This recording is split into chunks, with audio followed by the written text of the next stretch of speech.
नमस्कार, मैं उपमा भाटिया RCI के नवशिखर चैनल में आप सबका स्वागत करती हूँ. When we start any plan, we consider all the many various things in our consideration. For example, when we are planning for an architecture, we consider building, material, and all the people concerned, right?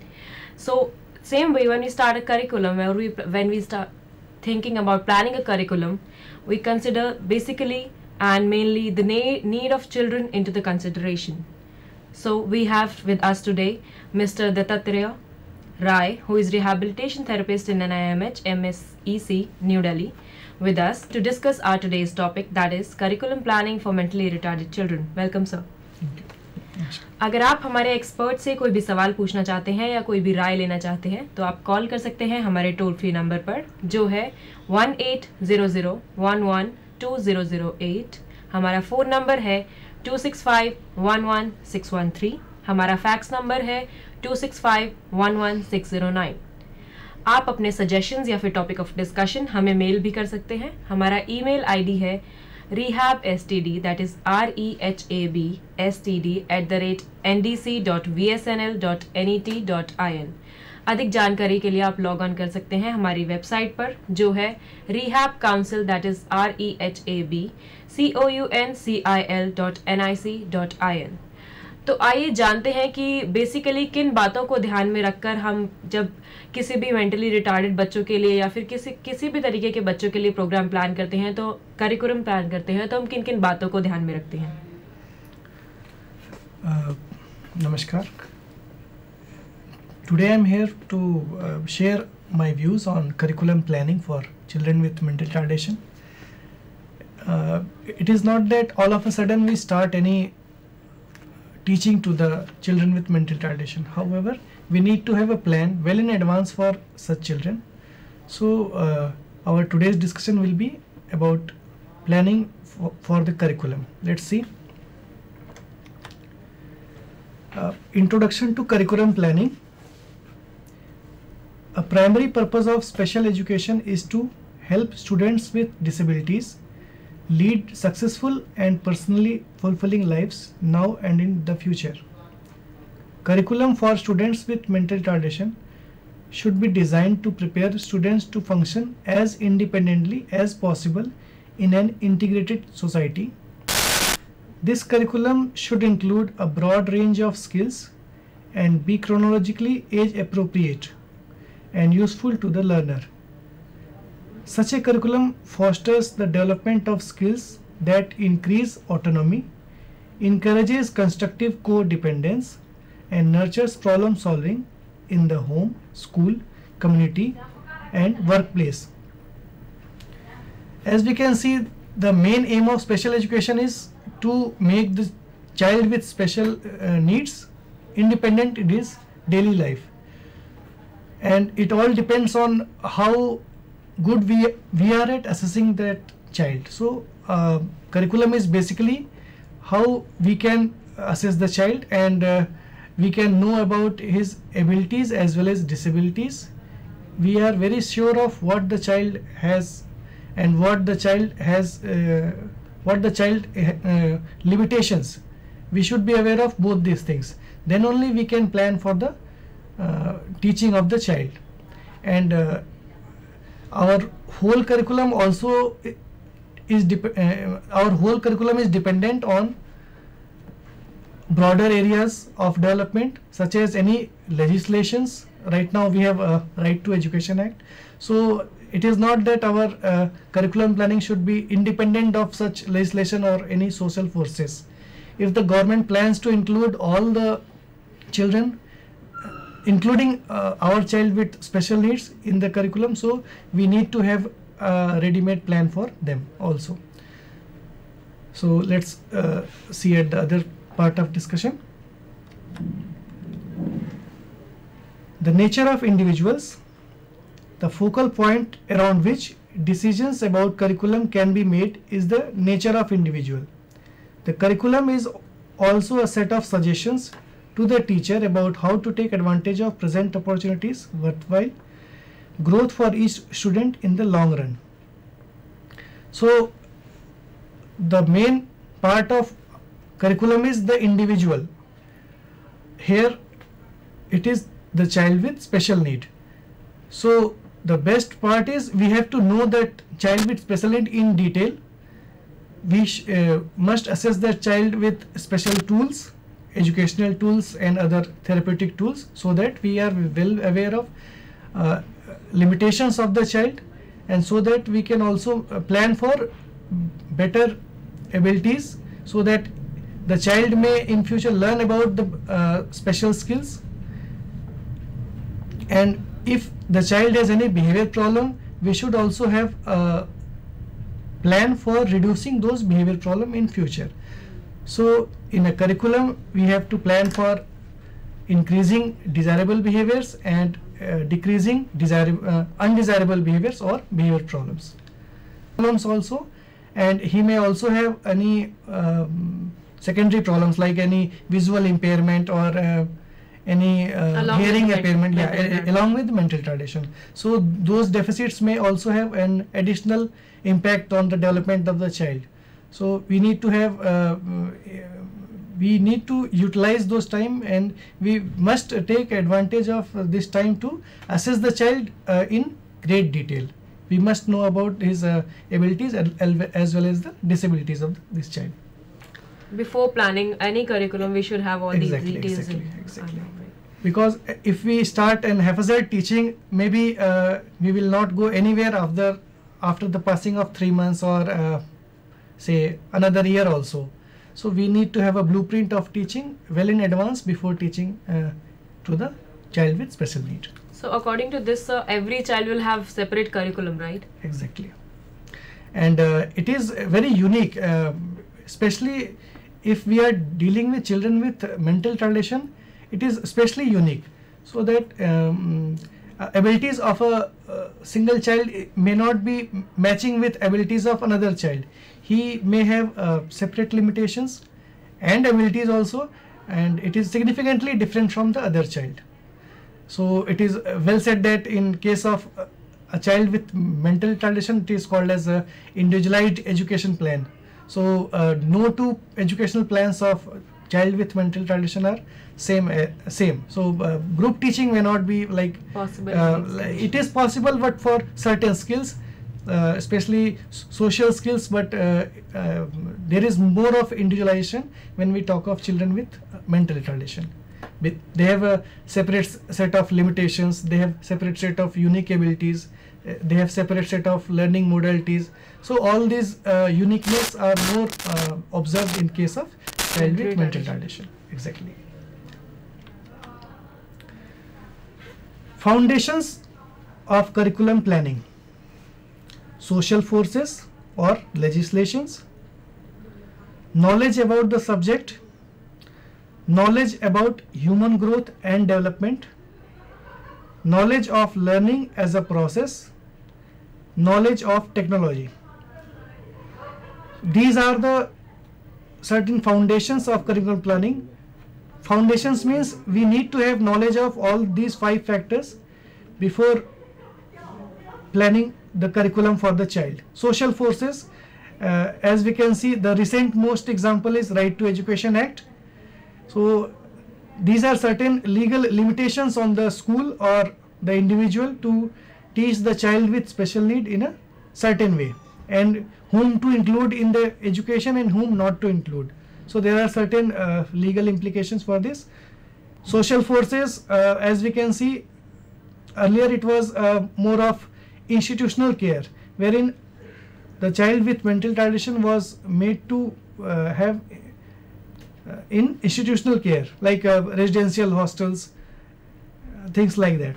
But now the trend has changed. The social forces or the cultural factors are forcing more for the integration of such child with special needs into mainstream.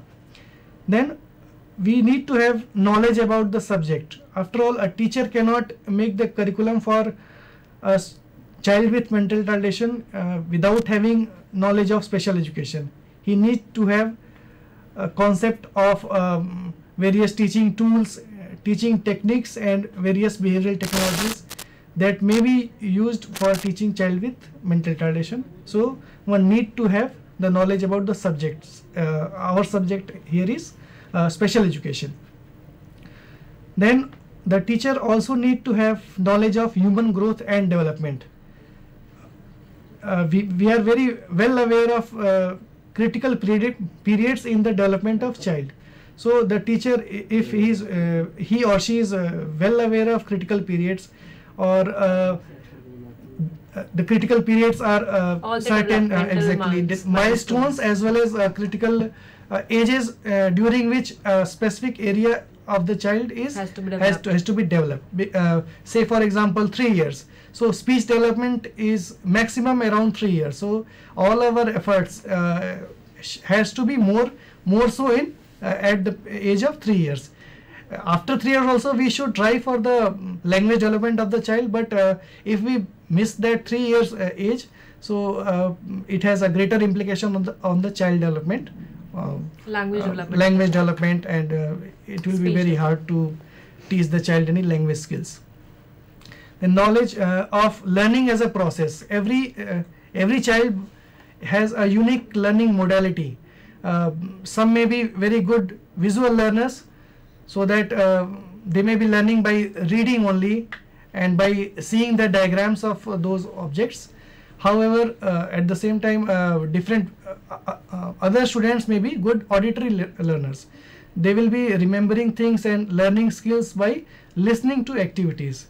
So we have a different unique set of modalities of learning, and at the same time we may rarely find someone also who is also good in tactile learning. He will be learning the skill or the task only when he performs it by himself, like procedural task, for example typing, then learning to ride bicycle, and any motor acts.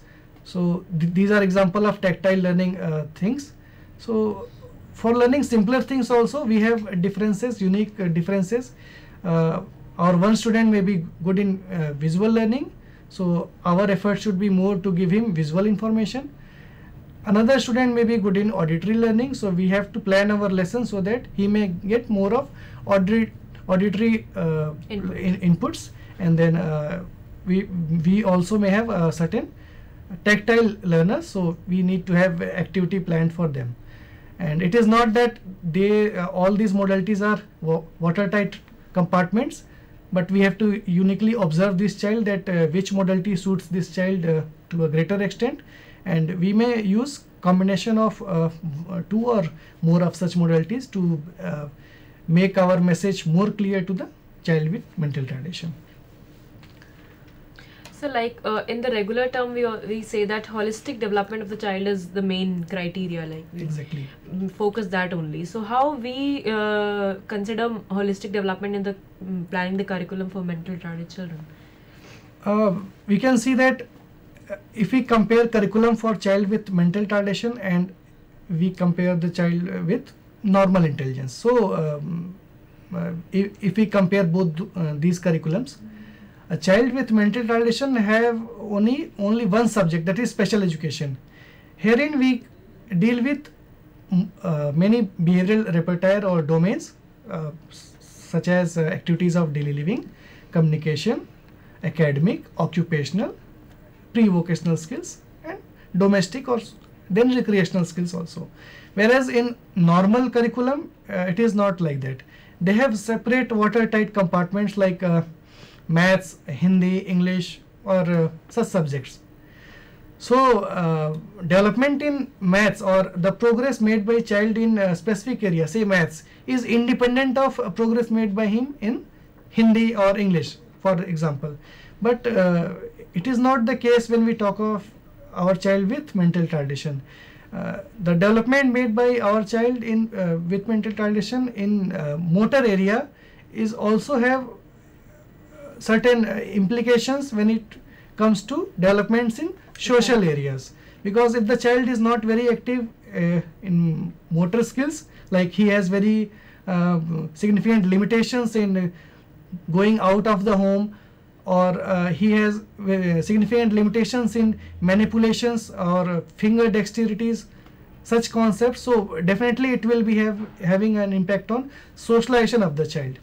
And similarly, if we can see, if the child is not very effective in communication, his communication is merely understood by the mother of the child and significant near and dear ones, and other community members or his friends are not able to understand those communication skills.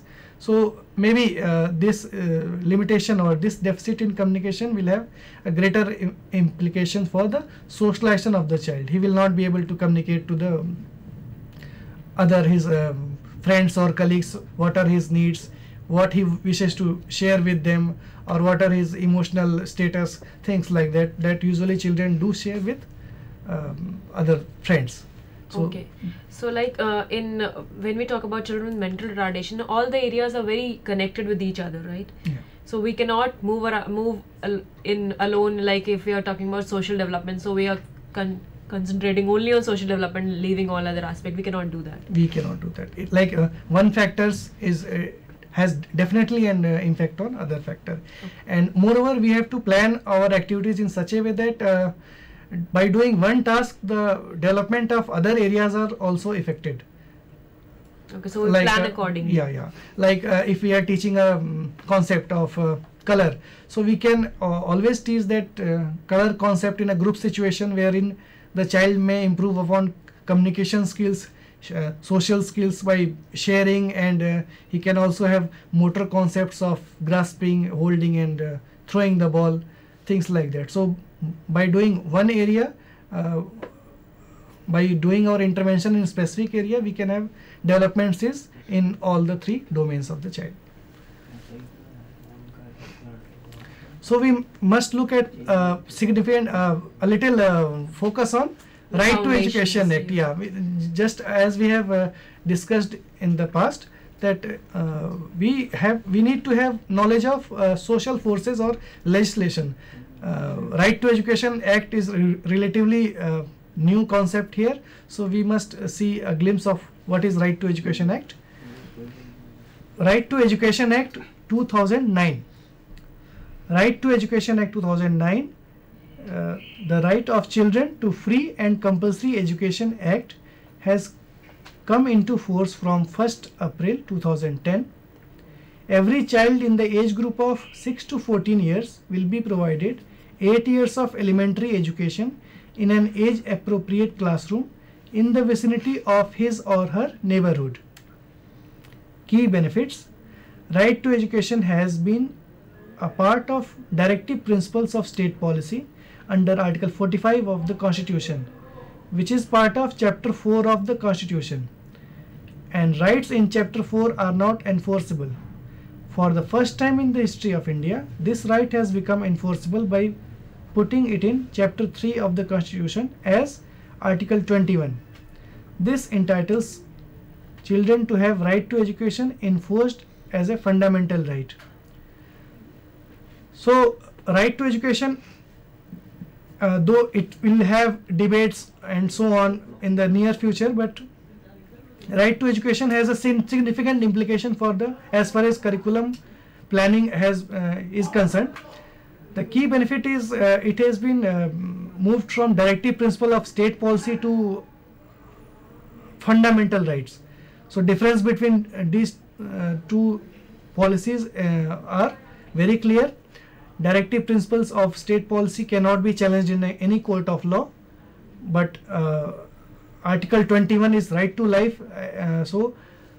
Though it was enshrined that right to education is part and parcel of right to life under Article 21, but now it has been exclusively made a right. So now right to education can be challenged in any court of law. So if institution or a person does not respect a child's right to education, he can be definitely be sued in any court of law. So it was just an information. How do we define curriculum? According to Bandy and Wales 2005, the most common definition derived from the word Latin root, which means race course, referring to the course of deeds and experiences through which children grow to become mature adults. Bandy and Wales 2005 also stated that for many students, the school curriculum is a race to be run, a series of obstacles or hurdles, subjects to be passed. These are the basic definitions which people have given about Yeah, curriculum. yeah. In a layman, it the discussion of curriculum started as a definition of curriculum. So it with the Latin root, it means that it is a race course, and in race course we need to pass certain Every hurdle. hurdles, and we need to have certain direction in order to win. If we do not follow any direction, if we go on your own, we will definitely not win in the race course. So curriculum is a set of directions that we have, and so broadly meaning it is the best definition of curriculum. So it is a race course, and it is more relevant in the case of normal children, but if we talk of our child with mental retardation, it is also a race course, because but we need to have a plan of race course well in advance. So broadly speaking, definition of curriculum is also like this. Then 8 common curriculum designs. Content based instruction. Purpose is knowledge acquisition, and activity done is facts, data and representative form. Shell based instruction. Purpose is process and manipulation. Activity done is practice, ordering, application. Inquiry approach. Purpose is awareness, interest. Activity done is unknown and sampling. Conceptual learning. Purpose is understanding. Activities, big ideas, familiarity.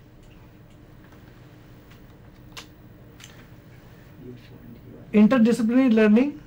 Purpose is making connections. Activity done is application.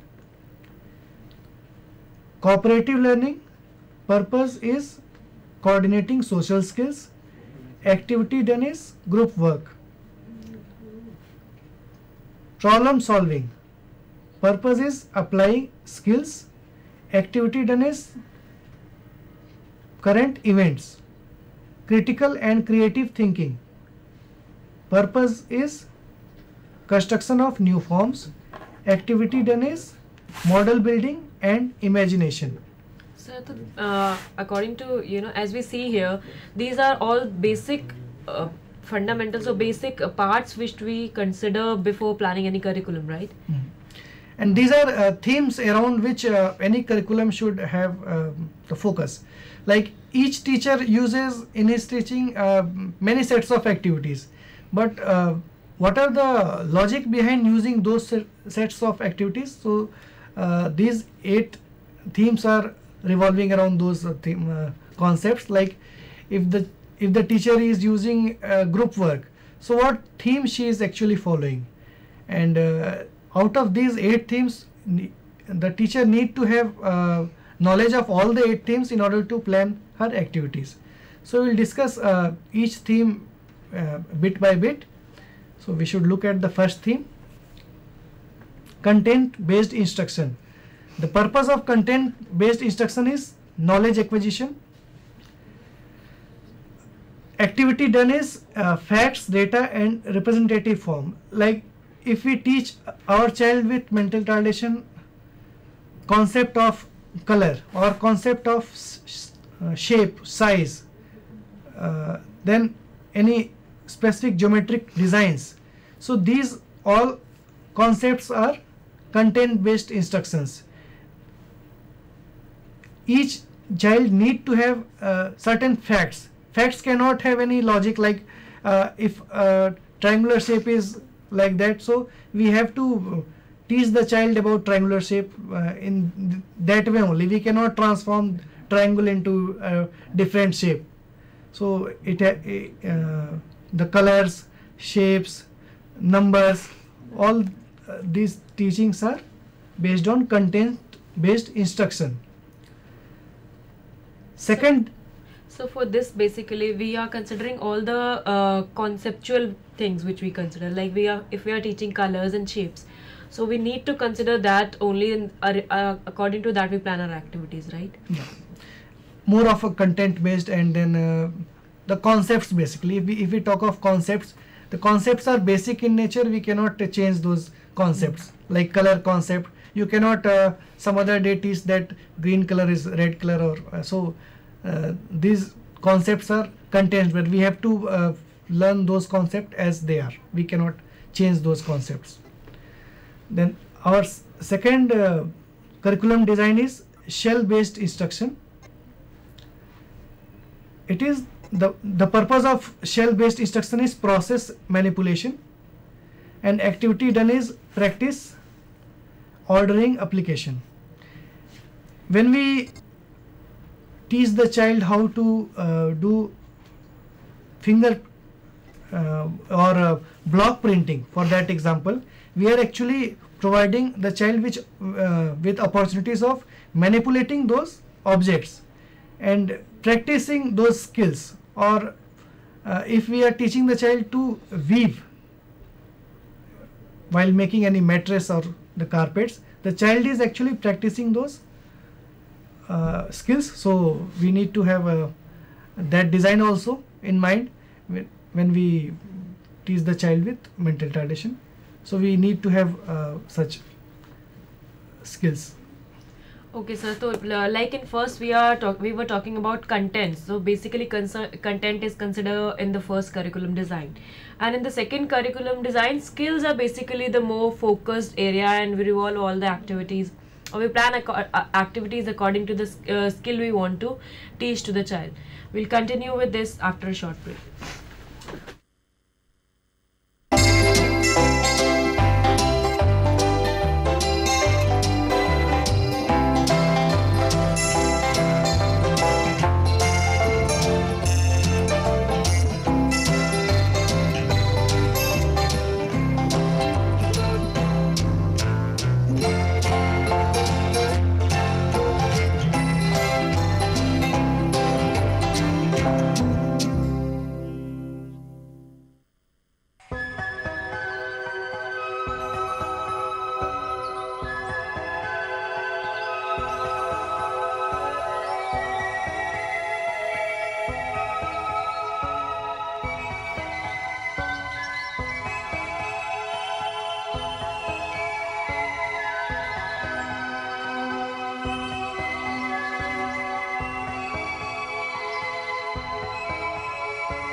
stops us from dreaming.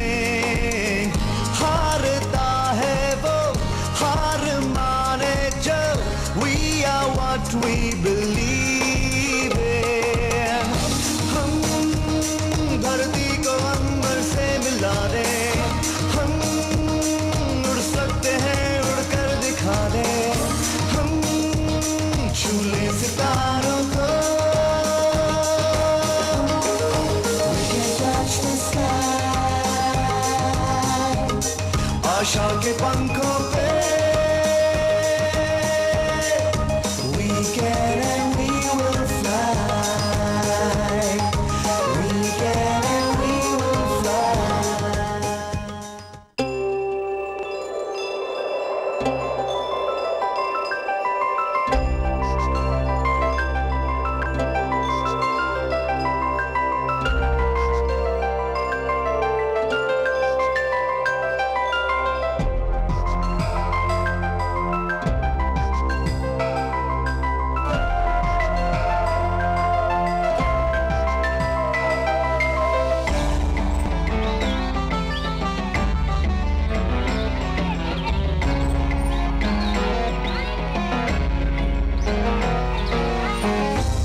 Welcome back. मैं आपको एक बार फिर से बता दूं कि आप हमारे एक्सपर्ट से अगर कोई भी सवाल पूछना चाहते हैं या कोई भी राय लेना चाहते हैं तो आप कॉल कर सकते हैं हमारे टोल फ्री नंबर पर, जो है 1800112008।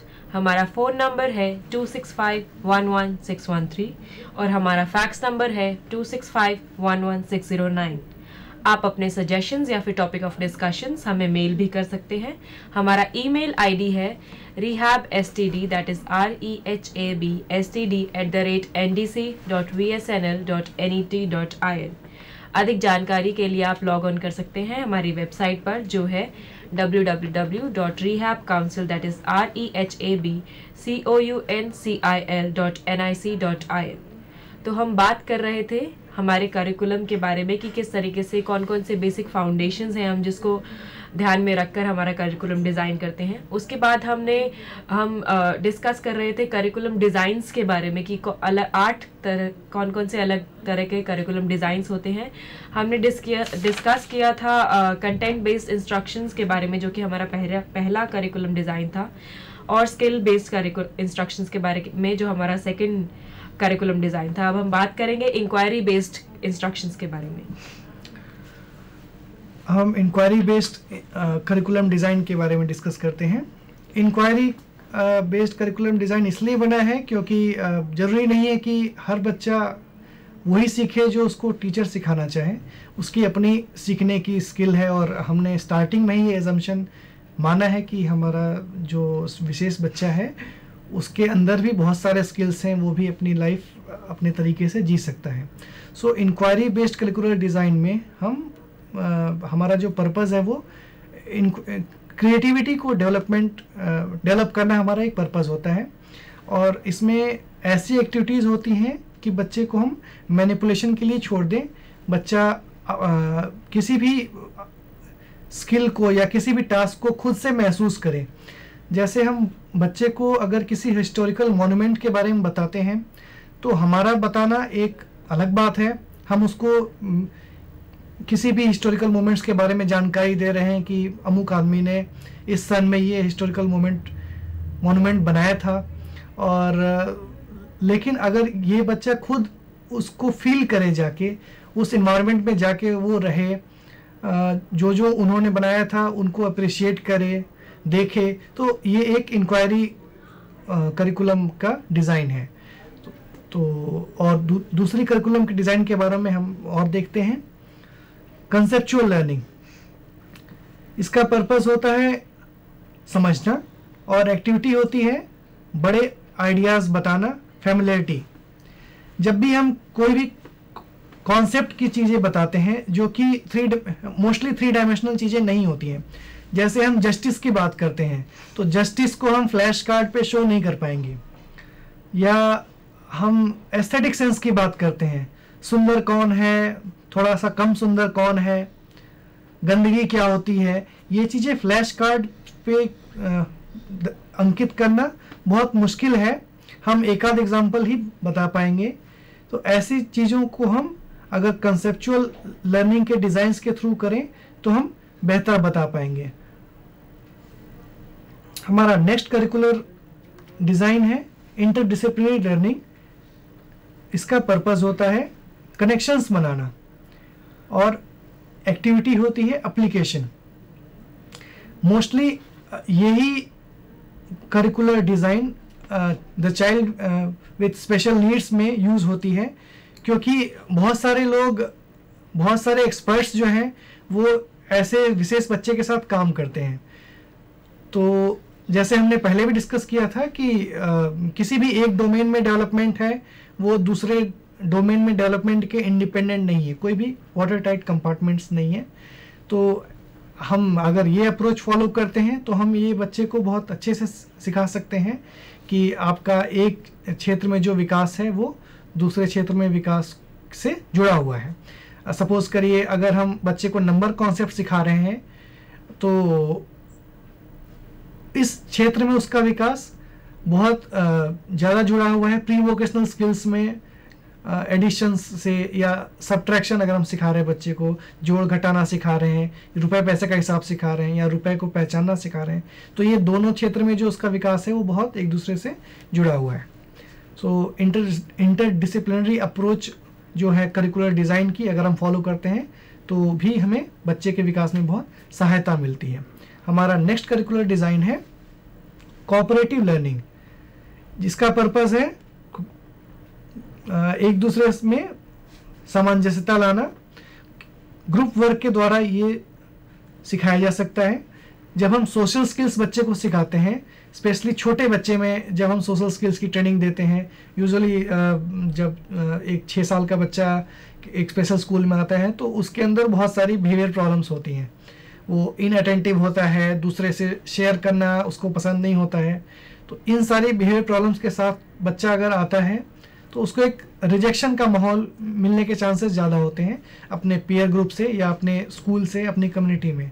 सो ऐसे बच्चों को जब हम सिखाते हैं तो अगर हम कोऑपरेटिव लर्निंग डिज़ाइन अगर हम फॉलो करें तो हमें ज़्यादा इस बच्चे के विकास में फ़ायदा मिलेगा। हम बच्चे को किसी भी ग्रुप वे से ये चीज़ें सिखा सकते हैं। आफ्टर ऑल हम इंस्ट्रक्शन दे के शेयरिंग नहीं सिखाते हैं कि नहीं ये आपका टिफ़िन है या ये आपका क्रेयॉन्स है, ये आपके रंग है, आप उस बच्चे को दे दीजिए। ऐसी कोई भी हम शेयरिंग इंस्ट्रक्शन से ज़्यादा अच्छी होती है कि हम बच्चे को कोई भी एक ग्रुप एक्टिविटी में इन्वॉल्व रखें। और बहुत सारे बच्चे अगर लिमिटेड रिसोर्सेज रहेंगे तो नेचुरली ऐसे बच्चे इन रिसोर्सेज को शेयर करेंगे और ये किसी भी हमारे इंस्ट्रक्शन से बेटर है। हम कुछ भी अगर दें कि नहीं आप ये हरा रंग दे दो इस बच्चे को, लाल रंग उससे ले लो, ये इंस्ट्रक्शन से ज़्यादा अच्छा है कि हम एक लिमिटेड रिसोर्सेज रखें। और स्पेशली रेजिडेंशियल एक्टिविटीज़ में ये बहुत ज़्यादा मायने रखता है क्योंकि वहाँ पे बहुत सारी ऐसी चीज़ें हैं जो हम हर एक इंडिविजुअल के लिए अलग नहीं कर सकते हैं। जैसे एडीएल ट्रेनिंग के लिए अगर हम कोई वॉशिंग आफ्टर डेफिकेशन अगर हम सिखा रहे हैं या ब्रशिंग सिखा रहे हैं, ऐसी कोई भी चीज़ हम जो activities of daily living domain के अंदर है ऐसी हम सिखाते हैं तो वो रिसोर्सेज बहुत ही लिमिटेड हैं, उनको अपने पीयर ग्रुप के ऊपर डिपेंड होना ही पड़ेगा।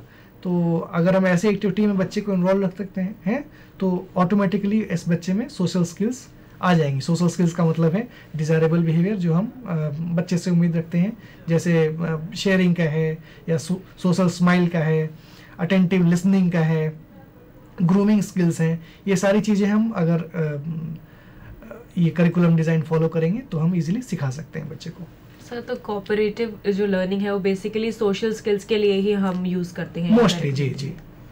और कंपटीशन की भावना भी अगर हो या सोशल स्किल्स के साथ साथ अगर हम वोकेशनल स्किल्स की भी बात करें जहाँ की एक असेंबली मैकेनिज्म होता है, हर आदमी किसी भी एक कॉम्प्लेक्स टास्क का छोटा सा हिस्सा बहुत इजीली कर सकता है बट टोटल कॉम्प्लेक्स टास्क वो नहीं कर सकता है। फॉर एग्जांपल अगर हम स्क्रीन प्रिंटिंग की बात लें तो स्क्रीन प्रिंटिंग में बहुत सारे टास्क होते हैं। एप्लीकेशन ऑफ इंक एक सब टास्क है उसका, जो स्क्रीन प्रिंटिंग हो चुकी है उस पेपर को नीचे रखना एक टास्क है, उसको हवा देना या ब्लोअर से उस इंक को सुखाना ये एक अलग सब टास्क है। और ऐसा बहुत रेयर होता है कि एक ही मंदबुद्धि बच्चा ये सारे टास्क में इतना निपुण हो जाए कि सारे काम वो खुद कर ले, इसलिए एक एक टास्क वो कर लेते हैं बच्चे और एज ए टीम वो इस टोटल स्क्रीन प्रिंटिंग के टास्क में इंडिपेंडेंट हो जाते हैं। सो एक 10 बच्चों की टीम पूरी स्क्रीन प्रिंटिंग का टास्क इजीली कर सकते हैं बट उस 10 में से एक जो हमारा मंदबुद्धि बच्चा है वो टोटल स्क्रीन प्रिंटिंग को खुद नहीं कर पाएगा। सो जैसा कि आपने वो बताया था, सोशल स्किल्स के साथ साथ हम कोई भी वोकेशनल स्किल्स यूजुअली जो बहुत बड़ी होती है, कॉम्प्लेक्स हायर लेवल की स्किल्स हम इस करिकुलम डिज़ाइन को फॉलो करके हम सिखा सकते हैं। अब हम अपनी दूसरी करिकुलर डिज़ाइन को देखते हैं, प्रॉब्लम सॉल्विंग। इसमें इसका जो पर्पस है वो है स्किल्स जो हमने सीखी हैं उसको यूज़ करना और इसकी जो एक्टिविटी होती है कोई भी करंट इवेंट्स में या एग्जिस्टिंग सिचुएशन है, कोई इमरजेंसी है, उसको हैंडल बच्चा कैसे करता है, उन चीज़ों में हम इस करिकुलर डिज़ाइन को हम फॉलो कर सकते हैं। जैसे अगर हम बच्चे को ज़रूरी नहीं है कि जो लर्निंग टास्क होता है हमेशा वैसा ही लर्निंग टास्क बच्चे को मिले हमेशा। इनोवेशन हर चीज़ जगह होती है। घर पे जो बच्चे को वातावरण मिलता है। जरूरी नहीं है कि वो हर वातावरण बच्चा प्लान्ड है, ये ऐसा बहुत कम होता है। किस टाइप से हमारा दोस्त रिएक्ट करता है ऐसे बच्चे के साथ, या किस टाइप से उसके दूसरे जो दोस्त हैं वो रिएक्ट करते हैं अगर ये बच्चा कोई भी बिहेवियर प्रॉब्लम शो करे, तो ये एक इनोवेशन रहेगा। सो यूनिकनेस ऑफ द इन्वायरमेंट को हम रेस्पेक्ट करते हैं, और ऐसे बच्चों को हम इस बात की ट्रेनिंग देते हैं कि आपके साथ कभी भी ऐसी कोई इमरजेंसी आए तो आप उस इमरजेंसी के साथ कैसे डील करें, आप उस प्रॉब्लमेटिक सिचुएशन से कैसे टैकल करें। जैसे हम एडाप्टिव बिहेवियर की ट्रेनिंग लेते हैं, हमने बहुत अच्छे से ऐसे मंदबुद्धि बच्चे को सिखा दिया कि बारिश आती है तो आपको रूम के अंदर होना चाहिए। ये एक छोटा सा हमारी ट्रेनिंग का हिस्सा हो गया, लेकिन अगर क्लासरूम के बाहर भी बारिश आ जाए, जो कि एक उसके लिए इमरजेंसी सिचुएशन है, या साथ चलते हुए किसी गाड़ी से ऐसे हमारे मंदबुद्धि बच्चे को छींटे पड़ जाए, तो ये भी एक सिमिलर सिचुएशन है। तो ऐसे सिचुएशन में कैसे बच्चे को डील करना है, कैसे बच्चे को उससे अपने कपड़े को ठीक रखना है, या प्रेजेंटेबल अपने आप को रखना है, या किसी को बताना है, अपने माँ बाप को बताना है, टीचर को बताना है, ये सारी चीज़ें जो एक यूनिकनेस ऑफ द इन्वायरमेंट के साथ डील करती हैं, वो हमारे प्रॉब्लम सॉल्विंग करिकुलर डिज़ाइन के थ्रू मदद हमारी हो सकती है इससे। तो अगर हम ये डिज़ाइन फॉलो करें तो यूनिकनेस जो होती है इन्वायरमेंट की, हम उससे हम बेहतर तरीके से उनको हम निपट सकते हैं। जी सर, जो जनरलाइजेशन की बात होती है, हम कोई भी कॉन्सेप्ट अगर बच्चे को सिखाते हैं, अगर कलर कॉन्सेप्ट सिखा रहे हैं, तो हम बेसिकली उसे हर चीज़ जो उसके एनवायरनमेंट में है हम वो उसे शो करते हैं। तो ये भी एक तरीके से उसका ही पार्ट हो गया प्रॉब्लम, ये जो आपने डिज़ाइन बताया। बिल्कुल बिल्कुल। और इसके साथ हम जनरलाइजेशन तो है ही, लेकिन ये मैं समझता हूँ हर एक जो ट्रेनिंग है, चाहे हम किसी भी स्किल की बात करें, वो चाहे किसी भी बिहेवियरल डोमेन में हो, बट हर जगह ये चीज़ प्रॉब्लम सॉल्विंग स्किल जो है वो एक अहम हिस्सा होता है उनकी ट्रेनिंग का। सो हमें अगर हम प्रॉब्लम सॉल्विंग स्किल जो बच्चे के अंदर जो हम स्ट्रेटजी डेवलप कर सकें कि अगर आपके पास इस टाइप के प्रॉब्लम आए तो आपको कैसे अप्रोच करना है, बस हम रिस्पॉन्स के ऊपर न रहें कि नहीं हमेशा आपको हम ये उम्मीद ना रखें कि आपको जैसी लर्निंग सिचुएशन है सेम आपको मिलेगी। तो ये चीज़ है कि हमें जनरलाइजेशन के ऊपर फोकस करेंगे तो हमारी जो ट्रेनिंग है वो ज़्यादा सक्सेसफुल रहेगी। अब हम एक अपने दूसरे करिकुलर डिज़ाइन के ऊपर देखते हैं, क्रिटिकल एंड क्रिएटिव थिंकिंग। इसका पर्पस होता है न्यू फॉर्म्स को कंस्ट्रक्ट करना, मॉडल बिल्डिंग, इमेजिनेशन जैसी एक्टिविटीज़ हम ऐसे बच्चों को दे सकते हैं जिसमें क्रिएटिव थिंकिंग डेवलप हो। अब हमारे बच्चों में क्रिएटिव थिंकिंग थोड़ी सी कम होती है, अक्सर ये देखा गया है, बट ज़्यादातर केसेस में हम उनको अंडरमाइन कर लेते हैं। हमारा बच्चा क्रिएटिव है बट स्टिल हम उसकी क्रिएटिविटी पे ध्यान नहीं देते हैं, हम खुद एक प्लान इंस्ट्रक्शन देते हैं, उसको एक एक्सपेरिमेंट करने का मौका हम नहीं दे पाते हैं कि आप ऐसे भी कर सकते हैं काम। जैसे आर्ट वर्क है कि बहुत बार ऐसा देखा गया है कि बच्चे अपने आप में कुछ कुछ क्रिएटिविटी कर लेते हैं और हम उनको हमेशा फ्लैश कार्ड से ही ट्रेनिंग देते रहते हैं। हम कभी ये मौका नहीं देते हैं कि वेस्ट से भी वो कुछ बना सकें, जिसकी वैल्यू नहीं है वो ऐसे किसी चीज़ को वो एनरिच कर सकें। तो मैं समझता हूँ कि एज ए स्पेशल एजुकेटर हमें ऐसे बच्चों की जो क्रिएटिविटी है उनको अंडरमाइन नहीं करना चाहिए, और स्पेशली जो माइल्ड कैटेगरी के बच्चे होते हैं उनकी क्रिएटिविटी पे हमें उम्मीद रखनी चाहिए, भरोसा रखना चाहिए, और उन्हें ऐसे मौके एक्सपोज हमें अवश्य देने चाहिए ऐसे कि वो अपनी क्रिएटिविटी वहाँ पे दिखा सकें। एक छोटी सी प्रॉब्लम को वो डिफरेंट तरीके से वो कैसे सॉल्व कर सकें, वो मौका उन्हें होना चाहिए। अगर हम रेडीमेड उनको तरीके बताएंगे तो आगे चल के कोई भी इनोवेटिव अगर इन्वायरमेंट उनके पास आता है, कोई यूनिक इन्वायरमेंट आता है, तो उनमें भी वो उसको बेहतर ढंग से रिस्पॉन्ड नहीं कर पाएंगे। सर यानी कि जब हम बेसिकली जब भी हम मेंटली रिटार्डेड बच्चों के साथ काम करते हैं तो उन्हें बेसिक ब्लॉक्स या फिर ऐसी चीजें पकड़ा देते हैं जो वही ही इम्प्रिंट करें वो जी तो रादर देन वो दे के हम कलर और ब्रश दे के भी उन्हें छोड़ सकते हैं कि आपने चलो ठीक है हाथ गंदे करें या जो भी करें बट जो वो चाहते हैं वो बनाए वो। जी जी तो हम हमेशा बीट से उनको पूछते जी। हैं कि ये कौन सा रंग है, बीट देख के बताओ। अगर वो केला भी पहचान लेता है तो क्या बुराई है, अगर वो पीला रंग केले में पहचानता है या हरी पत्ती पहचानता है तो मेरे हिसाब से कोई अंतर नहीं है। तो ये हमें अपनी जो सोच है, अपना नज़रिया है, वो थोड़ा सा बदलना चाहिए और हमें ये मौका देना चाहिए बच्चों को कि वो डिफरेंट सिचुएशंस में भी वो स्किल्स एग्जिबिट कर सके। सर जैसा आपने पहले फाउंडेशन में भी बताया था कि किस तरीके का वो लर्नर है, वो देख के ज़्यादा समझता है या वो सुन के ज़्यादा समझता है, तो ये सारी चीज़ें बहुत महत्वपूर्ण होती हैं। लाइक हम मल्टीपल इंटेलिजेंस की जो बात करते हैं कि which is the expert area of the child that has to be considered before planning any program. So that is same way we are considering here also, that which is the basically perfect area for the learner to learn the activities in a better way. अब हम देखते हैं कि how our unique special child with mental retardation, how he is influenced by different factors in the environment और his history. Let us look at that. So we have a learner, different factors affect him: community, maturity level, culture, socio-economic status, gender, history, support available, and family. So all these factors affect the learner.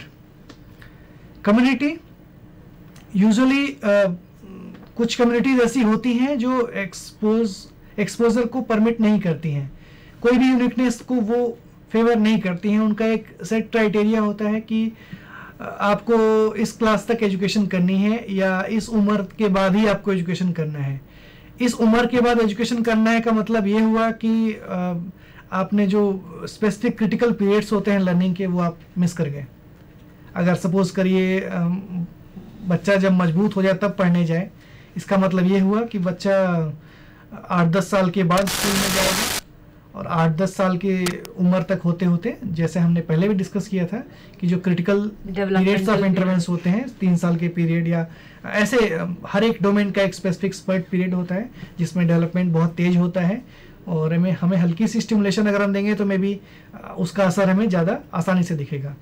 और उस period के बाद अगर हम उससे ज़्यादा भी stimulate करेंगे बच्चे को तो मे बी हमको जो डिज़ायर रिजल्ट्स मिलने चाहिए वो नहीं मिलते हैं. सो community is a very significant factor that influences learner. And in factor से हम कैसे यूज़ कर सकते हैं, मे बी ऐसी कम्युनिटीज़ में अगर हम सोशल वर्कर्स की मदद से या गाइडेंस एंड काउंसलर्स की मदद से अगर हम अवेयरनेस कर सकें या किसी भी पावरफुल अथॉरिटी का जो आदमी है उससे हम इन्फ्लुएंस करा सकें तो मे बी इन फैक्टर्स को हम अपने फेवर में भी कर सकते हैं. जैसे प्रेशर ग्रुप्स, जैसे हमने अभी डिस्कस किए थे कि सोशल फोर्सेस जो होते हैं वो भी बहुत इजीली अफेक्ट करते हैं बच्चों को. तो हम इन फैक्टर्स को बस नेगेटिव ही ना लें, इन फैक्टर्स को हम पॉजिटिव में अपने बच्चे के हित में भी प्रयोग कर सकते हैं. हमारा दूसरा फैक्टर है मैच्योरिटी लेवल. मैच्योरिटी लेवल का मतलब है कि बच्चे का विकास जो है वो किस हद तक हो चुका है. आफ्टर ऑल हम बच्चे को तब तक राइटिंग नहीं सिखा सकते जब तक उसको ग्रास्प ना आए. हम उससे उसका नुकसान ही ज़्यादा करेंगे. तो पहले हमें जो सीक्वेंस है डेवलपमेंट का वो पता होना चाहिए कि किस लेवल तक बच्चे में मैच्योरिटी आ गई है, उसके बाद ही हम डिज़ायर्ड स्किल की टीचिंग शुरू कर सकते हैं. इसका मतलब जो भी हमारा ग्रॉस मोटर या फाइन मोटर एरिया का या इवन एकेडमिक स्किल्स के जो हमारे इंटरवेंशंस होते हैं वो सीक्वेंशियल होते हैं. हम जोड़ बाद में सिखाएं और नंबर कॉन्सेप्ट पहले सिखाएं, एडिशन बाद में सिखाएं और नंबर कॉन्सेप्ट हम पहले सिखा रहे हैं, ये चीज़ें बहुत इम्पॉसिबल चीज़ है. इसलिए हमें सीक्वेंस का ध्यान स्पेशली मोटर एरियाज़ में और एकेडमिक स्किल्स में हमें ध्यान रखना चाहिए. तो लेवल ऑफ मैच्योरिटी यहाँ पे हमें ध्यान रखनी चाहिए. सही है. बेसिकली जैसे हम कभी भी कुछ कैरिकुलम या कुछ भी प्लानिंग कर रहे हैं किसी बच्चे का तो उसका एक लेवल पता होने के लिए ये सारी चीज़ों को हम ध्यान में रखते हैं. Like this is an part of assessment, right? जी. Every area has to be covered before planning. Each area has to be like when a child comes to the special school or any institutional care facility, so we need to have a detailed case history of that subject, and the information shared should be from recent past, any physical traumas of the child, any scholastic backwardness, any difficulties in learning, or any developmental delays, any significant referrals that were earlier made. So all such information must be gathered and developed into a very broad case history, so that all such factors that we are dealing right now, information can be gathered about all those factors, like community, maturity level, significant prenatal and natal and postnatal history. All such information are very significant, though it may not such information may not appear to be significant at the time of case history, but as it is a very long process. Rehabilitation of a child with mental retardation is a very long process, so gradually each factor in our case history is will be playing a significant role in the rehabilitation process of such child. Yeah. So let us look at our different other factors. The culture plays a very important role in learning process. Some cultures are very open, they expose you to different opportunities of learning, whereas other cultures do not allow such child to be very exposed, so there will be lack of opportunities for learning. So if we talk about culture and our language, like mother tongue also hinders the process of learning. If a child is not understanding what you are saying, then that Exactly. will also be a problem. It will be a problem, and many a times, especially in the case of bilingualism, it affects transfer of learning. It appears that if the child is speaking Telugu at his home, and he is speaking English at school, and with friends he is using Hindi. So all these three languages are significantly delaying the language development of this child. So these factors also play a very important role in learning process for the child. Then socioeconomic status, definitely it has a great influence on learning of the child. Socioeconomic status, like we need to have a good economical and social background in order to have more opportunities of learning. Every service for the child is like it is economical. It may be costly for the child, or even if it is not costly, the bread earner of the family may be forced to go out for his earning than to spend time on training the child. So socioeconomic factors also play a very significant role in rehabilitation process. Gender is a very significant factor in learning process. Especially females are not considered that if my child is if my child happens to be a female child with mental retardation, it is more likely that the institute or special school will not be ever aware of that my child is mentally retarded. I will not approach for the help. But if the problem is with a male child, it will be known to the service provider that this child has some problem in learning, or he faces some difficulties in learning. But if such problem persists in females, it is largely it is not recognized, and they are not revealed to caregivers. बहुत मुश्किल होती है कि ऐसे बच्चे में पहचानना भी, और परिवार भी नहीं बताता है कि इस बच्चे को ये दिक्कत है. एक स्टिग्मा इसके साथ जुड़ी हुई है कि अगर आपके बच्चे को मंदबुद्धि है तो आप बहुत सारे स्पेशल स्कूल जाते हैं, बहुत सारे हॉस्पिटल्स जाते हैं, बट वही अगर आपकी बेटी को मंदबुद्धि है तो बहुत कम चांसेस है कि हमारी सोसाइटी वैसी है कि वो ऐसी मदद को अप्रोच करती है. तो ये बहुत कम चांसेस होते हैं इसके. Okay, so just because of the male dominating society, it's not being revealed. Otherwise, अगर हम देखें to assess the children, it's easier to assess both the children equally. Like अगर हम किसी मेल को भी उन्हीं क्राइटेरियाज पे असेस कर रहे हैं कि वो बच्चा मेंटली रिटार्डेड है, तो हम फीमेल को भी उसी टाइम पीरियड में उन्हीं क्राइटेरियाज जी पे असेस बिल्कुल बिल्कुल, टेक्निकली कोई डिफरेंस नहीं है, लेकिन हमारी सोसाइटी वैसी है, मेल डोमिनेटेड सोसाइटी है, तो ज़्यादा चांसेस इसके हैं कि आपके पास मेल बच्चा ज़्यादा आता है। एज ए स्पेशल एजुकेटर आपके पास मेल बच्चा ज़्यादा आएगा Students compare to female. Then history is has a very significant role to play. By history we mean that it is a prenatal, natal or postnatal history. So any complications before pregnancy, and also like genetic conditions also, there are factors which affect the child even before pregnancy, so such factors do play a role. So then any difficulties in during delivery and any postnatal traumas or any immunization irregularities, such factors do affect learning because they affect the level of intelligence of the child. So if a child has no complications during prenatal, natal and postnatal period, so definitely he has better chances of learning than a child who has difficulties during in all that these experience. periods. We talked about various kind of curriculum designs we have. Then we talked about what all criteria that has to be considered while we are planning a program for the children.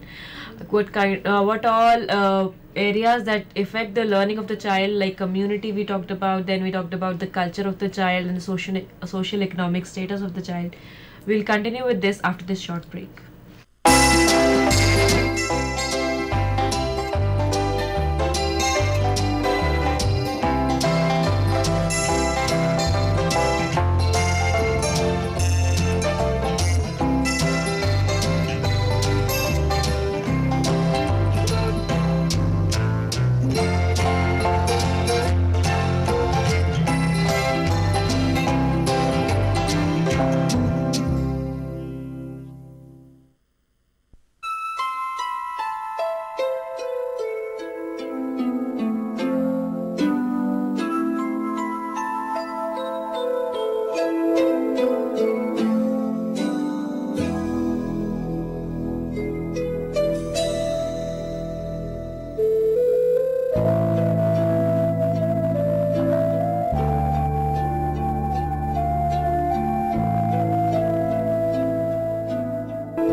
This is Aparna.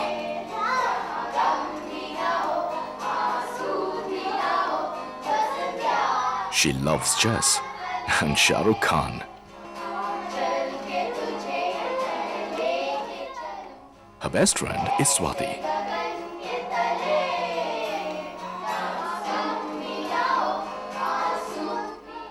She also has visual impairment. La la la This is Neeraj. ला ला हवा धीरे धीरे चल रही He plays many instruments. सुनो जो कहानी He loves Mohammad Rafi है and cricket. ये कहानी सदियों पुरानी है ये कहानी हमें He also uses crutches for mobility. धीरे धीरे चंदा है तू मेरा सूरज है तू This is Raj Bala. मेरी आँखों का तारा है तू जीती हूँ मैं बस तुझे देख कर With her husband and daughter.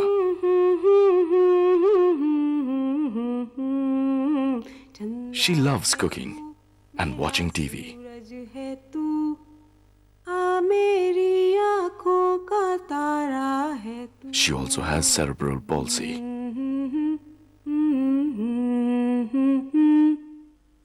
Look beyond the disability. Look at the person.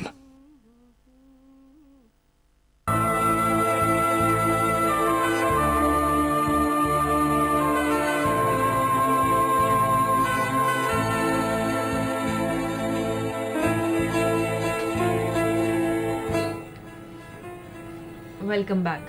मैं आपको एक बार फिर से बता दूं कि आप हमारे एक्सपर्ट से कोई भी सवाल पूछना चाहते हैं या कोई भी राय लेना चाहते हैं तो आप कॉल कर सकते हैं हमारे टोल फ्री नंबर पर जो है 1800112008। हमारा फ़ोन नंबर है 26511613 और हमारा फैक्स नंबर है 26511609।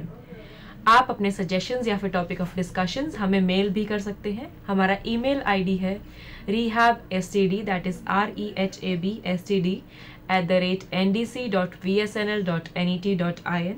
अधिक जानकारी के लिए आप लॉग ऑन कर सकते हैं हमारी वेबसाइट पर जो है rehab council, that is rehabcouncil.nic.in। तो हम बात कर रहे थे कि क्या क्या फाउंडेशंस होती हैं करिकुलम की।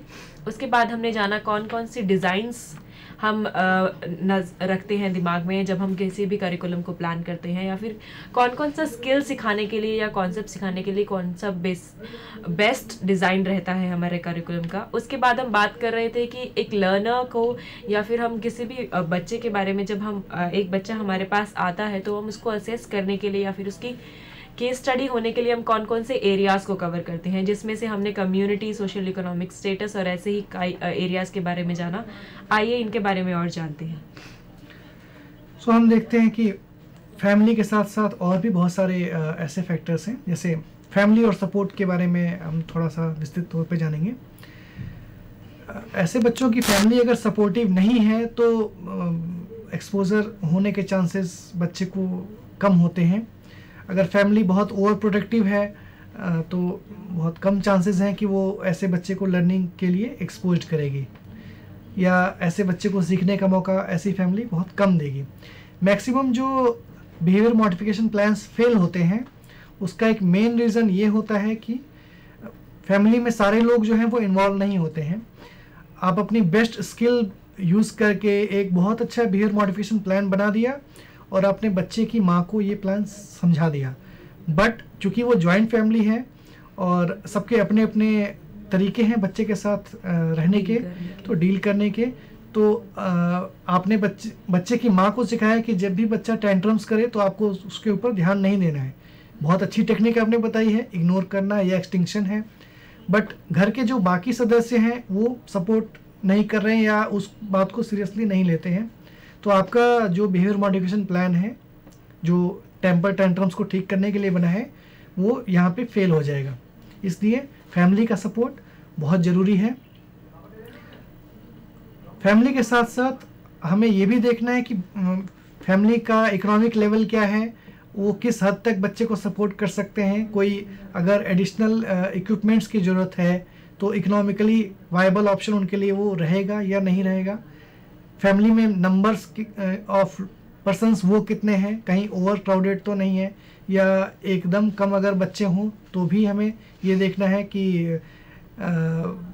अगर बच्चा खेलना चाहे किसी छोटे बच्चे से तो ऐसे बच्चे अवेलेबल हैं उस फैमिली में या नहीं हैं, कितनी बार ऐसा होता है आजकल ख़ास तौर पे कि न्यूक्लियर फैमिलीज़ होती हैं और उनमें एक ही बच्चा होता है। सो जो हमारा विशेष बच्चा है, मंदबुद्धि बच्चा, वो किसके साथ खेले ऐसा कोई उनको मिलता ही नहीं है। सो ये सब फैक्टर्स होते हैं जो बच्चे की लर्निंग को अफेक्ट करते हैं। देन सपोर्ट कैसा है, फैमिली का, रिलेटिव्स का, एक्सटेंडेड फैमिली का और कम्युनिटी एट लार्ज का। कितनी बार स्टिग्मा होती है कि हम बच्चे को ध्यान देते हैं गलत चीज़ों के लिए, जैसे वो कोई भी डिसरप्टिव बिहेवियर करे तब बच्चे के ऊपर ध्यान दिया जाता है, या वो तुतलाए तो बच्चे के ऊपर ध्यान दिया जाता है, या वो टेंट्रम शो करे, किसी को एग्रेशन शो करे तो बच्चे के ऊपर ध्यान दिया जाता है। ये सारी जो गलत डील करने के तरीके हैं बच्चे के साथ, यही चीज़ें रिइंफोर्स हो जाती हैं। और अगर कम्युनिटी का सपोर्ट हमें बहुत अच्छा मिले तो मे बी हम बहुत इजीली बच्चे को अच्छी चीज़ें सिखा सकते हैं। बिहेवियर चेंजेस करना और आसान हो जी जाता है। जी, अगर सपोर्ट अच्छा रहे, कम्युनिटी का सपोर्ट अच्छा रहे, फैमिली का सपोर्ट अच्छा रहे, तो हम ये चीज़ें बहुत इजीली सिखा सकते हैं बच्चे को। सर जैसे कि हम बात कर रहे थे, आपने पहले भी बताया कि करिकुलम में हम बच्चे को फोकस करके उसके हिसाब से करिकुलम बनाया जाता है, बट एक छोटे बच्चे का और एक अडल्ट के बच्चे के करिकुलम बेसिस में कितना फ़र्क होता है सर, उसके बारे में जानना चाहेंगे अब। हम देखते हैं कि लर्निंग के आउटकम्स होते हैं, क्या सिखाना क्या चाहते हैं सिखाना वो चाहते हैं। basically। आफ्टर ऑल टीचर कैसे जानेगा कि हमने बच्चे को एक स्किल सिखा दी है। So we should just look on what are learning outcomes. Learning outcomes have skills and strategies. Learning indicators, skills are measure of success to determine whether students are meeting the outcome. Learning teaching strategies to provide students with knowledge and abilities to meet the outcome. So we are dealing with two sets of skills. One is skill, it is more at pre-primary level or a younger age level. Another is at older level. Sir जहाँ पे जैसे कि आपने बताया था कि छोटे बच्चों के लिए हम डेली लिविंग एक्टिविटीज़ के ऊपर ज़्यादा कंसंट्रेट करते हैं जी, बट उसी टाइम पे अगर हम बड़े बच्चों को देखें तो आपने बेसिकली जैसे बताया था कि मनी कॉन्सेप्ट या फिर जो भी डेली बेसिस में काम आने वाली ही चीज़ें हैं, बट उनके एज के लेवल के अकॉर्डिंग हम उनको कितना सिखा रहे हैं, फिर उस तरीके से वो कम्युनिटी में उसको कितना यूज़ कर पा रहे हैं, हम उस बात को ज़्यादा ध्यान में रखते हैं। और ये भी है कि जो छोटे बच्चे होते हैं उसमें एक प्रीसेट सीक्वेंस ऑफ इवेंट्स हैं। आप ब्रश करेंगे तो बहुत ज़्यादा डेविएशंस नहीं है कि इस ऑर्डर में आप करेंगे। एक सेट ऑफ स्किल्स हैं जो मोर और लेस उसी ऑर्डर में फॉलो होंगी। बट अगर आप यही ओल्डर एज ग्रुप की बात करते हैं तो उसमें क्रिएटिविटी थोड़ी सी इन्वॉल्व ज़्यादा हो जाती है। जैसे स्क्रीन प्रिंटिंग आप सिखा रहे हैं, मौसम का असर क्या हो गया, हवा चलने लगी, अभी सर्दी का मौसम है तो सर्दी का असर क्या होगा आपकी इंक के ऊपर, वो सक्सेसफुल होगी नहीं होगी। ये सारे ऐसे स्किल्स हैं जो कि आप सीक्वेंस में नहीं सिखा सकते। ये चीज़ एक्सपीरियंशियल लर्निंग के थ्रू आती है। बच्चे को बहुत सारा एक्सपीरियंस अगर आ जाएगा स्क्रीन प्रिंटिंग में, तभी में भी वो ये चीज़ रिकॉग्नाइज कर पाएगा कि अगर धुंध है बाहर तो उसका असर स्क्रीन प्रिंटिंग के ऊपर क्या होगा, या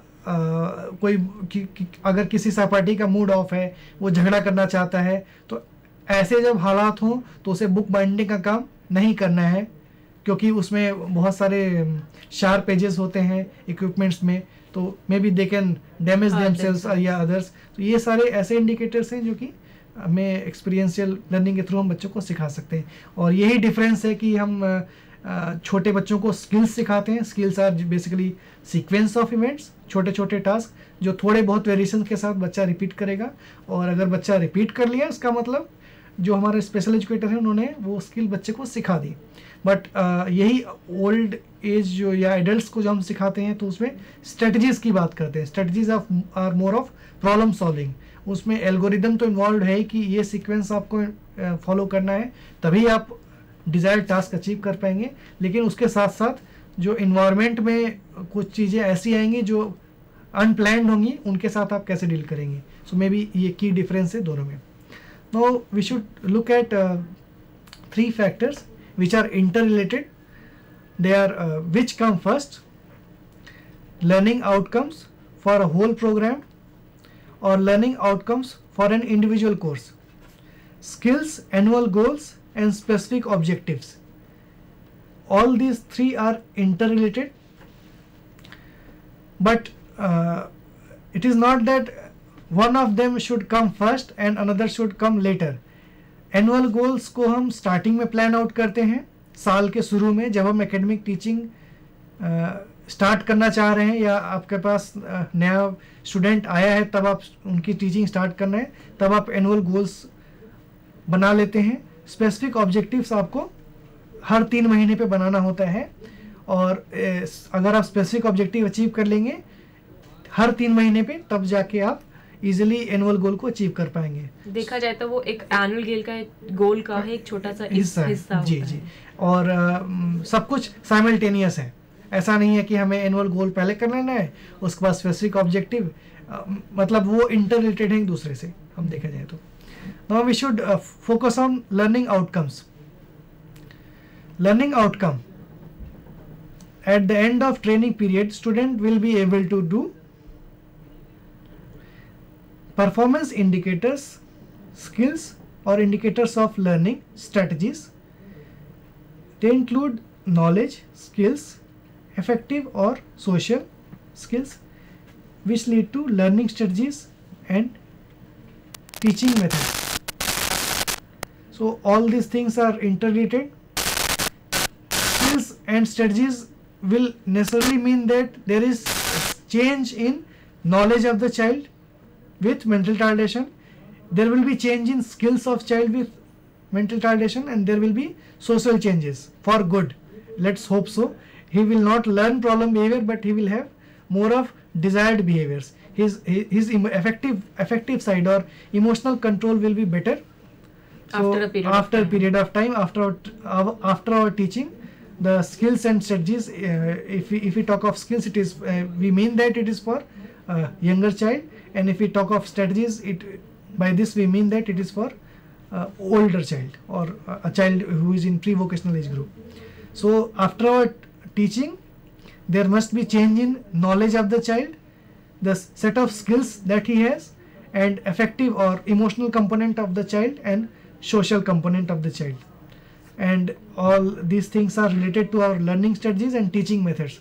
Learning strategies is strategies used by the child with mental retardation, and teaching methods is the method which the special educator or special teacher uses to teach the child.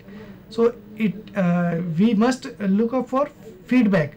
It may be that we have to change our teaching strategy, or it may be that we have to change the method of teaching the child. So sometimes it might also happen that a person has to change the specific objective or the annual goal according to the need of the child. Exactly. That's what I was talking of when I talked of learning strategies and teaching strategies. At times the child also has to change his ways of learning, and at times the teacher also should change his ways of teaching. For example, if I see that despite my 2 months of very active training to the special child, the child is not improving from totally dependent level to prompt level, say physical prompt level, while teaching brushing skills. For example, the child is totally dependent on me for holding brush, and despite rigorous teaching for 2 months, I recognize that the child is not able to hold the brush for some time. So I need to change my ways of teaching. Maybe I should look for adaptations, physical adaptations, like making those handles big so that the child may hold the brush comfortably. So this is maybe the change in method of teaching that I should be using, adaptations. All the tools can also be changed during the process. This was the concrete example, and if we assume that child will be learning more by visual skills, and we give visual presentations to the child, but later on after 1 month we realize that no, the child is not more of visual learner, but he is a auditory learner. So then we have to mend our ways and give more auditory material to the child. So this was a change in teaching strategies, and similarly the child may also be changing his learning methods. He may be using it for a different modality altogether. we should look at learning outcomes. Learning outcome, at the end of this training, the student will be able to count with objects up to 20. So these are indicators of learning: knowledge, color concept, shape concept, size concept, more or less concept. Under skills, it is counting with objects, following orders. Under affective or social, it is teamwork, self-direction, analysis of options, and it is again related to learning and teaching strategy.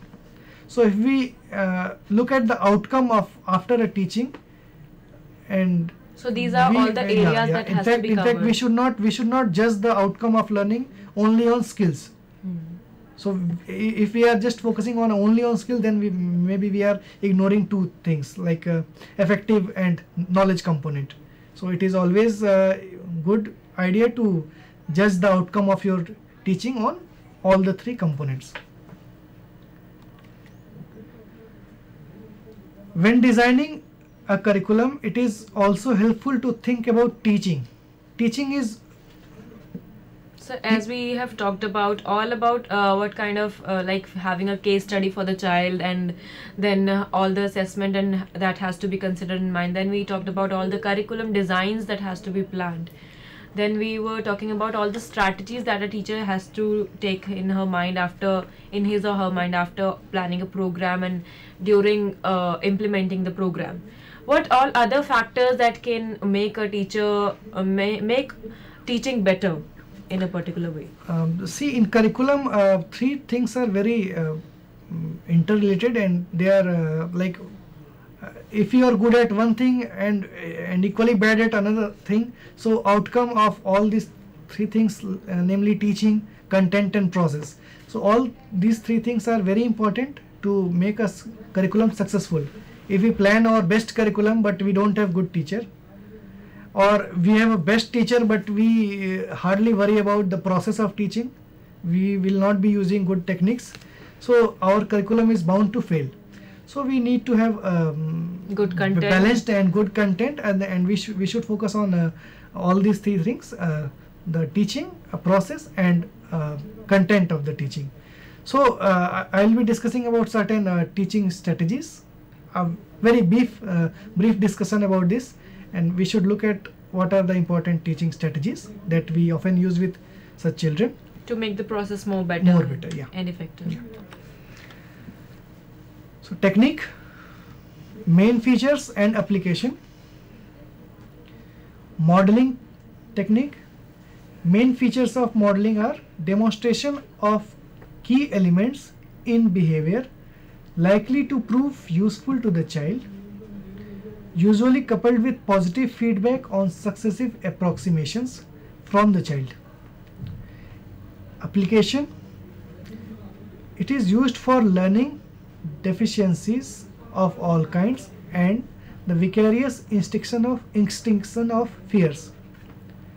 Social skill training, as above, but with extra emphasis on rehearsing social and conversational skills and deciding when a performance is appropriate. Application. It is used for withdrawn and unconfident children, the mentally handicapped, psychiatric patients, children with delinquents. Assertiveness. Main features of assertiveness are as a modeling above, but with extra emphasis on fears associated with assertiveness and on discriminating between assertive and aggressive behavior or responses. And that means if you're teaching a skill to the child and how he is not cooperating with you to learn that, does that mean? Assertiveness. Yeah. It is. I mean to say that he must differentiate between when to show his aggression and when to show his assertive. Okay. So it is a very fine line difference between both these Aggression things. and Saying no, that no, practically I don't want to comply with your disrespect, but if I show aggression, so maybe it is not warranted here also. And children has difficulties in understanding that and making Yeah. the exact Decisions. The application of assertiveness is used with excessively shy or withdrawn individuals, and it is often used in groups. Then self-management techniques. Main features are programmed learning, self-paced, resource-based. Application, it is used with individuals and not in groups. So हमने देखा कि मुख्यतः 4 जो techniques हैं वो हम ऐसे बच्चों के साथ यूज़ करते हैं. मॉडलिंग मतलब जो भी डिज़ायर्ड बिहेवियर है हम बच्चे को शो करते हैं और रिइंफोर्स करते हैं. अगर थोड़े से भी सक्सेसिव अप्रॉक्सीमेशंस होते हैं, हम जैसा चाहते हैं वैसा ना करें, बट उसके आसपास कहीं भी करें तो हम बच्चे को शाबाशी देते हैं, और ऐसे धीरे धीरे करके हम जो भी हमारा डिज़ायर्ड टारगेट है वो हम अचीव कर लेते हैं. जैसे हम कलरिंग अगर सिखा रहे हैं, किसी एक रेक्टेंगल के अंदर बच्चे को लाल रंग भरना है, तो अगर थोड़ा सा कोने में बाहर भी हो गया कलर हमारा, तो भी हम बच्चे को शाबाशी देते हैं कि आपने अच्छा प्रयास किया, क्योंकि ये बहुत नज़दीक है रेक्टेंगल के अंदर कलर करने के लिए. और धीरे धीरे जब हम इसको और शाबाशी देंगे तो ये जो कलरिंग कॉन्सेप्ट है बच्चे को आ जाएगा. इस प्रकार से हमने मॉडलिंग के द्वारा बच्चे को कलरिंग कॉन्सेप्ट सिखा दिया. सिमिलरली हम सोशल स्किल्स ट्रेनिंग जब देते हैं तो हम ये विड्रॉन बच्चे जो होते हैं, जो स्कूल में पार्टिसिपेट नहीं करते, या स्पेशल क्लास जो हो रही है बच्चे की उसमें वो पार्टिसिपेट नहीं करते हैं, ऐसे बच्चों को हम सोशल स्किल ट्रेनिंग के द्वारा हम पार्टिसिपेटरी बना सकते हैं. वो अपने डर जो है वो थोड़े निकाल सकते हैं. जो एक यूजुअली ये छोटे बच्चों में ज़्यादा दिखता है कि चूँकि वो बहुत प्रोटेक्टिव इन्वायरमेंट से स्पेशल स्कूल में आते हैं, तो एक उनके अंदर बिहेवियर प्रॉब्लम होती है कि वो किसी भी टास्क में अनलेस वो बहुत एक्सपोज्ड हों, जो हमने फैक्टर डिस्कस किए थे वो उनके फेवर में नहीं हो, तो ऐसे बच्चे जो भी क्लास की एक्टिविटी में इन्वॉल्व नहीं होते हैं. तो हम सोशल स्किल ट्रेनिंग के द्वारा ऐसे बच्चों को हम ट्रेन कर सकते हैं, इन्वॉल्व कर सकते हैं, ताकि अगर आप अटेंटिव होंगे तभी तो आप किसी भी कॉन्सेप्ट को ज़्यादा अच्छे से आप समझ सिखाया जा पाएंगे. सकता है, आपको लर्निंग हो सकती है इसके द्वारा. हम असर्टिवनेस में ये देखते हैं कि बच्चे को ना बोलने आना चाहिए.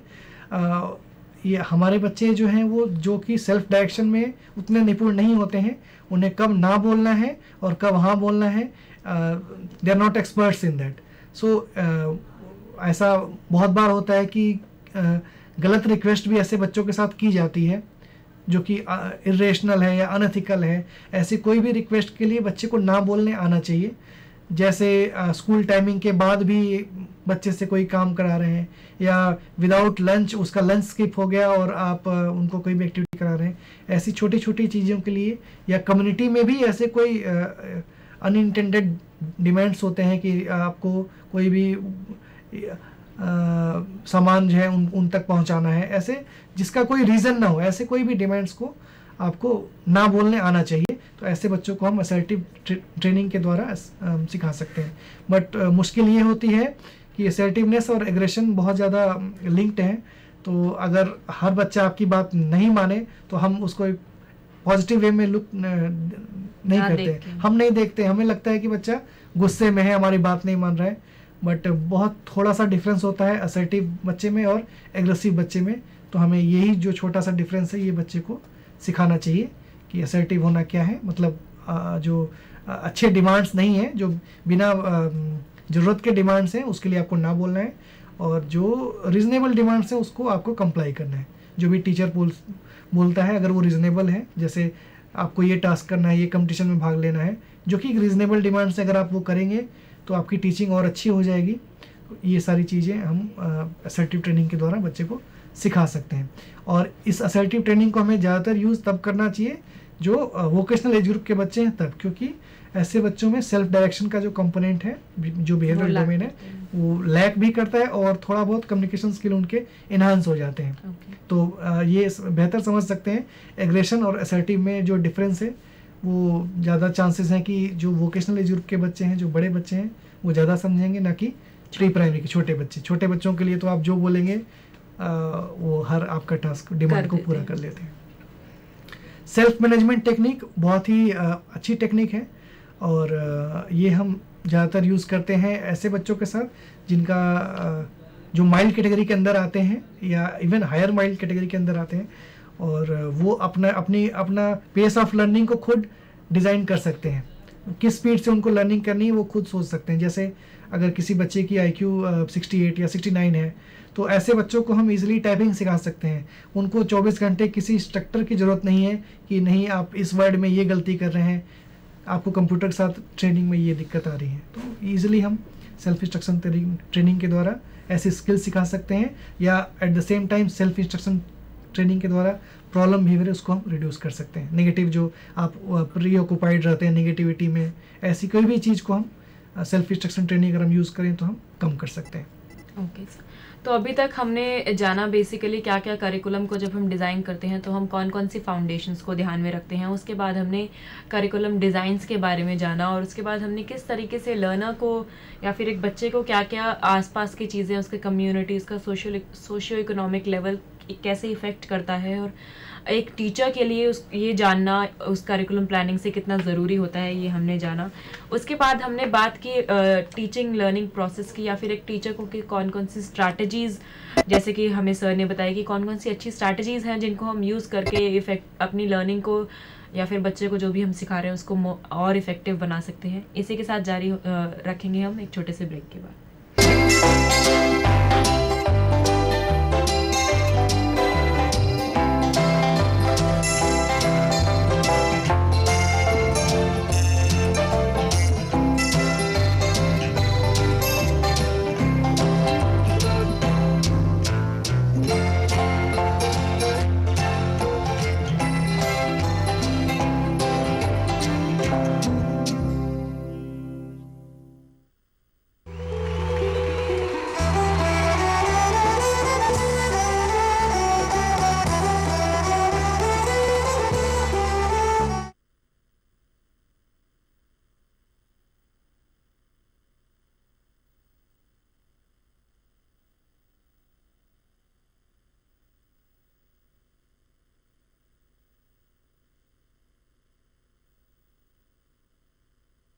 The state of knowledge exists. The will, the capacity, and method are usually the problem. मानसिक मंदता एक ऐसी विकलांगता है जो 18 वर्ष की आयु से पूर्व कभी भी हो सकती है, जिसमें व्यवहार अनुकूलता में कमी एवं बुद्धि क्षमता 70% से कम होती है।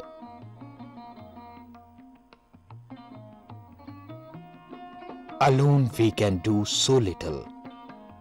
Together we can do so much. भारतीय पुनर्वास परिषद द्वारा देश भर में पंजीकृत केंद्र इस बात को प्रमाणित करते हैं। NIMH प्रादेशिक केंद्र नई दिल्ली एक ऐसा ही केंद्र है जहां छात्रों को प्रशिक्षण दिया जाता है।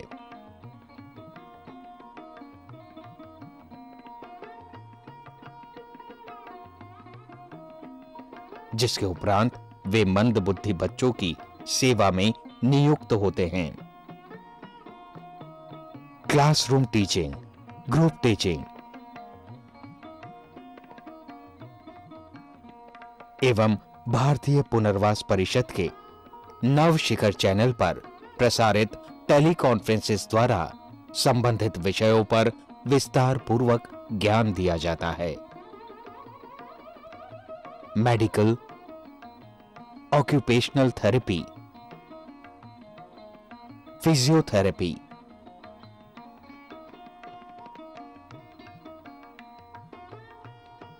स्पीच थेरेपी,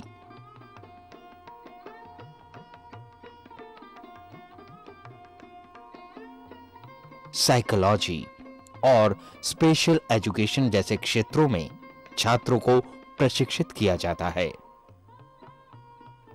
प्रयोगात्मक अनुभव एवं अभ्यास के लिए टीचर ट्रेनिंग प्रोग्राम के उपरांत छात्रों को मंदबुद्धि बच्चों के साथ कक्षाओं में नियुक्त किया जाता है और इंडिविजुअलाइज्ड एजुकेशन प्लान का भी आधार बनाया जाता है, जिससे वे संपूर्ण शिक्षा एवं चिकित्सा शैली को समझ सकें। इस पूरे प्रशिक्षण कार्यक्रम के दौरान विद्यार्थी journals, newsletters, periodicals, charts, models, computer training एवं टेक्स्ट बुक्स का उपयोग कर सकते हैं। कहते हैं, keep your face to the sunshine and you can not see the shadow. इसी बात को ध्यान में रखते हुए विद्यार्थियों को सरकारी एवं गैर सरकारी संस्थाओं में नियुक्त किया जाता है, जहां वे मंदबुद्धि बच्चों के लिए निरीक्षण, प्रशिक्षण एवं अनुसंधान का दायित्व संभालते हैं और इसके पश्चात ये विद्यार्थी इस प्रशिक्षण का उपयोग मंदबुद्धि बच्चों के सामाजिक एवं शैक्षणिक उत्थान एवं विकास में करते हैं और एक लक्ष्य की ओर आगे बढ़ते हैं। और फिर लक्ष्य कितना ही दूर हो, फासला नजरों का धोखा भी तो हो सकता है। वो मिले या ना मिले, हाथ बढ़ाकर देखो।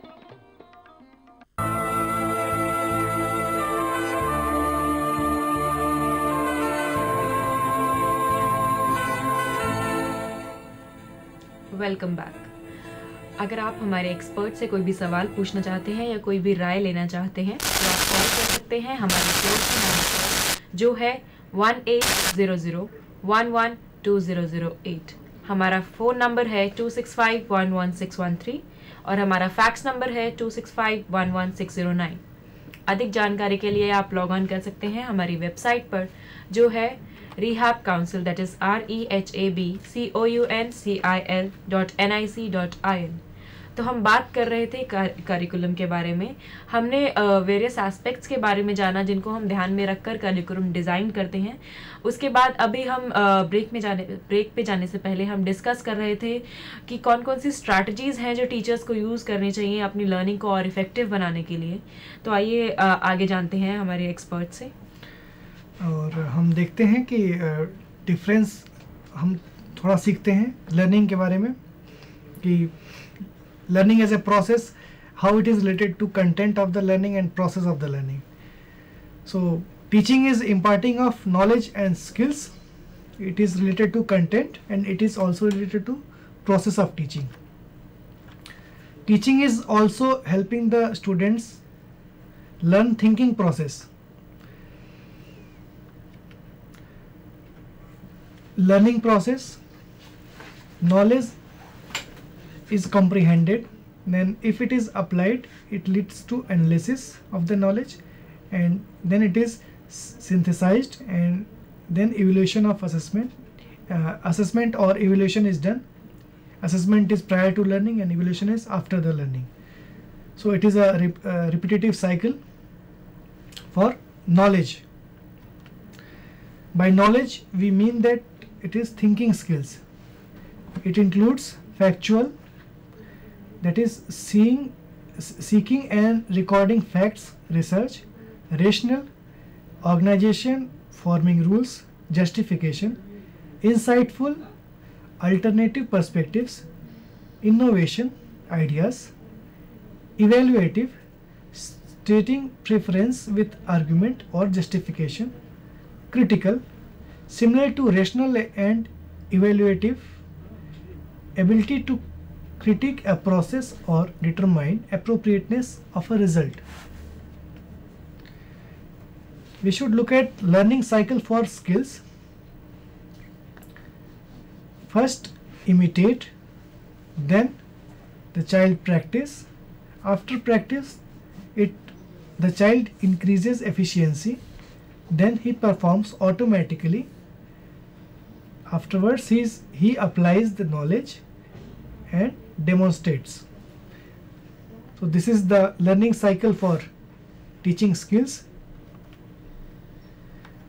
Looking at components of curriculum. Curriculum has basically two components as we have seen. One is content, another is process. Content is what to teach, and process is how to teach. So content of the learning, what to teach a child. We have a different set of tools, different tools of learning and learning assessment rather. What modalities suit the child best, what level of functioning the child is currently in, or what are his specific levels or thresholds of learning in different behavioral domains. So we have different tools for knowing about what are the domains or learning threshold for the child. So basically, What sir, are- how we categorize the children according to their level or their skill level or their assessment level. Yeah, right? assessment This is levels what we and can learn. exactly in different domains or in different areas of functioning where the child actually stands. What are his abilities, or what are his skills, and what are his limitations. So we need to have knowledge of both these things, skills and limitations, both these things. So we have different tools for knowing what are his abilities and what are his limitations. One such tool I am discussing here for information sake. It is a functional assessment checklist for programming, shortly FACP. So we have FACP for such children who are mentally retarded, and it caters to young children also as well as adults also. So both these Age age levels are- levels are equally covered. So we have different set of skills in this checklist. Let us look at a brief description of what is FACP exactly. So in FACP, or functional assessment checklist for programming, we have different groups. Pre-primary group has age range of 3 to 6 years. By meaning 3 to 6 year, I am referring to chronological age of the child and not the mental age of the child. So if a child is 3 to 6 years, he will be coming under pre-primary group. If he passes 80% of the items or statements of pre-primary checklist, he will be promoted to primary 1, and the age group of this group is 7 to 10 years. If he do not pass 80% of the items, he will be promoted to primary 2, and the age group of primary 2 is 9 to 14 years. After primary 1, the child comes to secondary class. Age group of secondary class is 11 to 14 years. After primary 2, if child has less than 80% of success, he will be promoted to pre-vocational 2. And after secondary class, if he passes more than 80% of the items, he will be promoted to pre-vocational 1. The age group of pre-vocational 1 class is 15 to 18 years. After pre-vocational 1, the child will be promoted to vocational training unit. The age group of vocational training unit is over 18 years, and after vocational training he will be exposed to open employment or sheltered Shelter. employment or supported self-employment. For people who are very for such students who are profoundly retarded or custodial group, there is a separate group called care group. So it is a separate group for non-ambulatory children with profound retardation, and they are preparation for caretaker for maintaining skills. So we do not look for any improvement, rather we just maintain the current level of functioning of such children with profound mental retardation, so that their condition may not further deteriorate. So brief contents of FACP. FACP is a open checklist which has items listed under these 5 domains: personal, social, academic, occupational and recreational. Only items under personal, social, academic and occupational are rated. Rated means they should be marked as with the level of prompting that is needed to perform those items. Suppose एक बच्चा personal skill में brushing के अंदर बस brush पकड़ लेता है, but बाकी चीज़ों के लिए वो अपनी माँ के ऊपर निर्भर है. So he is at the level of verbal prompting, and if he under social skill if he is able to share an item, so वो एक इंडिपेंडेंट लेवल पे है. सो डिफरेंट मार्किंग स्ट्रेटजीज होती हैं. प्लस होता है ये बताने के लिए कि बच्चा इस स्किल में टोटली इंडिपेंडेंट है, और माइनस होता है ये बताने के लिए कि बच्चा टोटली डिपेंडेंट है उसके ऊपर. इन दोनों एक्सट्रीम्स के बीच में डिफरेंट प्रॉम्प्ट्स लेवल होते हैं. फिजिकल प्रॉम्प्ट को हम पीपी से दर्शाते हैं, वर्बल प्रॉम्प्ट को हम वीपी से दर्शाते हैं, जेस्चरल प्रॉम्प्ट को हम जीपी से दर्शाते हैं. सो एफएससीपी को जिस उम्र का हमारा विशेष बच्चा है उस उम्र के चेकलिस्ट को हम अप्लाई करेंगे, और हम ये देख लेंगे कि कौन कौन सी ऐसी स्किल है जो बच्चे के अंदर माइनस है या किसी भी प्रॉम्प्ट लेवल पे है. तो हमारा ये गोल हो सकता है कि हम अपनी टीचिंग में ऐसे सारे स्किल्स को हम लेंगे. जैसे ब्रशिंग में अगर हमारी रिकॉर्डिंग आ रही है कि बच्चा वीपी लेवल पे है, मतलब वर्बल प्रॉम्प्टिंग लेवल पे है, तो ब्रशिंग में हम उस स्किल को अपने गोल के लिए ले सकते हैं. ये हमारा एनुअल गोल बन जाएगा. ऐसे ही हम सिमिलर एक्सरसाइज एकेडमिक और ऑक्यूपेशनल डोमेन्स में भी करेंगे. और हमारे पास जैसा हम देख रहे हैं 3 first year, second year, third year, एक साल में 3 साल, एक किसी भी क्लास में 3 साल तक मैक्सिमम रह सकते हैं. ट्राइमेस्टर भी है, और मैक्सिमम एक क्लास में बच्चा 3 साल से ज़्यादा नहीं रहेगा, और ज़्यादा उम्मीद है कि 3 साल में बच्चा वो 80% ऑफ जो आइटम्स है वो पास कर लेगा. सो हमारे पास एक एंट्री लेवल है. फर्स्ट टर्म मतलब फर्स्ट 3 मंथ्स, सेकेंड टर्म मतलब नेक्स्ट 3 मंथ्स, एंड थर्ड मतलब उसके बाद के 3 मंथ्स. तो हमारे स्पेसिफिक ऑब्जेक्टिव जो होते हैं वो ये तीनों टर्म्स के लिए होते हैं. सो अगर हम एफएससीपी किसी बच्चे पे एडमिनिस्टर करेंगे तो हमारे पास बहुत सारे ऐसे स्किल आ जाएंगे under 4 domains: personal, social, academic and occupational. Recreational चीज़ें हमें सिखानी नहीं चाहिए क्योंकि वो बच्चे प्ले में होता है. अगर आप खेल के ही बच्चे को खेल के लिए भी आपको बोलना पड़े, सिखाना पड़े, तो maybe that is not recreation, that is more of instruction. So FSCP हम बच्चे के लिए ऊपर यूज़ करेंगे तो हमें आइडिया लगेगा कि पर्सनल डोमेन में बच्चे की क्या क्या डिफिशियंसीज हैं और क्या क्या आ जाता है वो भी हमें पता चलेगा. जिस स्किल में बच्चे को प्लस है उसका मतलब बच्चे की वो एबिलिटी है, वो बच्चे उसमें इंडिपेंडेंट है, और जिसमें नेगेटिव है मतलब उसमें उस स्किल के अंदर बच्चा टोटली डिपेंडेंट है. हम वो हर टास्क को ले सकते हैं अपने गोल्स में जिसमें किसी भी प्रॉम्प्ट लेवल पे है, बट हम प्लस वाले आइटम्स को नहीं लेंगे. तो ये स्किल जब हम ये एक्सरसाइज कर लेंगे तो हमें जो भी पीपी वीपी लेवल पे जो स्किल्स हैं वो सारे मालूम हो जाएंगे, और किसी भी ऐसे स्किल को हम एनुअल गोल की तरफ ले सकते हैं depending on various priority factors. तो एफएससीपी हम यूज़ करके हमें ये मालूम चल गया कि हमें व्हाट टू टीच. तो मतलब एक तरीके से देखा जाए तो ये हमें करिकुलम पकड़ा देता है एक तरीके से एफएससीपी. एग्जैक्टली हमें ये मालूम चल गया. इस उम्र तो सबको पता रहती है, तो हम बच्चे की उम्र से मालूम कर लेंगे कि एफएससीपी में बहुत सारी जो चेकलिस्ट है जो हमने क्लास डिस्कस की थी, तो उसमें से कौन सी चेकलिस्ट हम बच्चे को यूज़ करें. अगर 10 साल का बच्चा आएगा तो हमें ज़रूरत नहीं है कि उस बच्चे के ऊपर हम प्री वोकेशनल की चेकलिस्ट यूज़ करें क्योंकि वो उसके लिए इनअप्रोप्रिएट है. सो मे बी हम उसके एज के अनुसार जो चेकलिस्ट है वो यूज़ करेंगे. और सबसे बड़ी खासियत है कि ये एक क्लोज्ड चेकलिस्ट नहीं है. टीचर की क्रिएटिविटी, उसकी जो इन्वायरमेंट है वो ऐसी चीज़ों को ये चेकलिस्ट रेस्पेक्ट करती है, और जो नंबर ऑफ़ आइटम्स हैं वो हम बढ़ा सकते हैं या घटा सकते हैं जो हमें रिलेवेंट न लगे. सपोज़ करिए अगर आपके पास बैम्बू से कोई भी आइटम बनाना हो, वो ज़्यादा रिलेवेंट है नॉर्थ ईस्ट में एज ए वोकेशनल स्किल, और जो कि दिल्ली में भी उतना रिलेवेंट नहीं है क्योंकि बैम्बू यहाँ पे रेडली अवेलेबल नहीं है. सो ऐसी कोई स्किल जो कि बैम्बू का यूज़ करने के लिए वो चेक करती है, वो चीज़ यहाँ पे रिलेवेंट नहीं है लेकिन नॉर्थ ईस्ट में रिलेवेंट है. सो ऑक्यूपेशनल डोमेन के अंदर हम ऐसी कोई भी स्किल को हम एनलिस्ट कर सकते हैं. So this is an open checklist.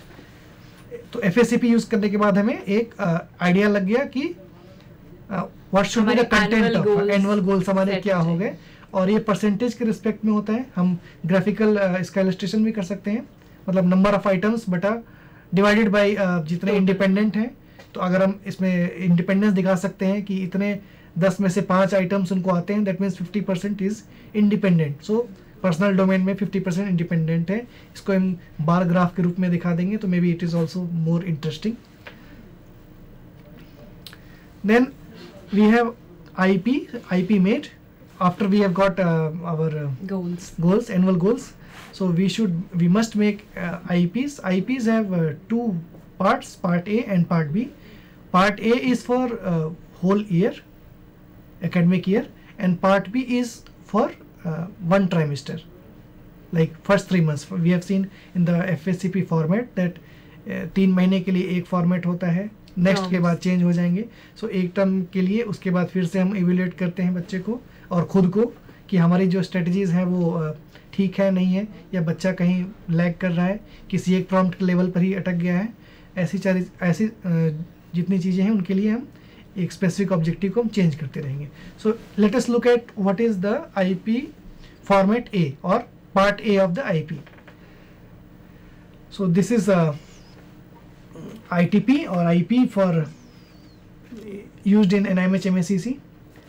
It has name, date of birth, gender, address, mother tongue, spoken by the MR person, registration number, class and roll number, date of filling of ITP number, significant information about the person, mild mental retardation.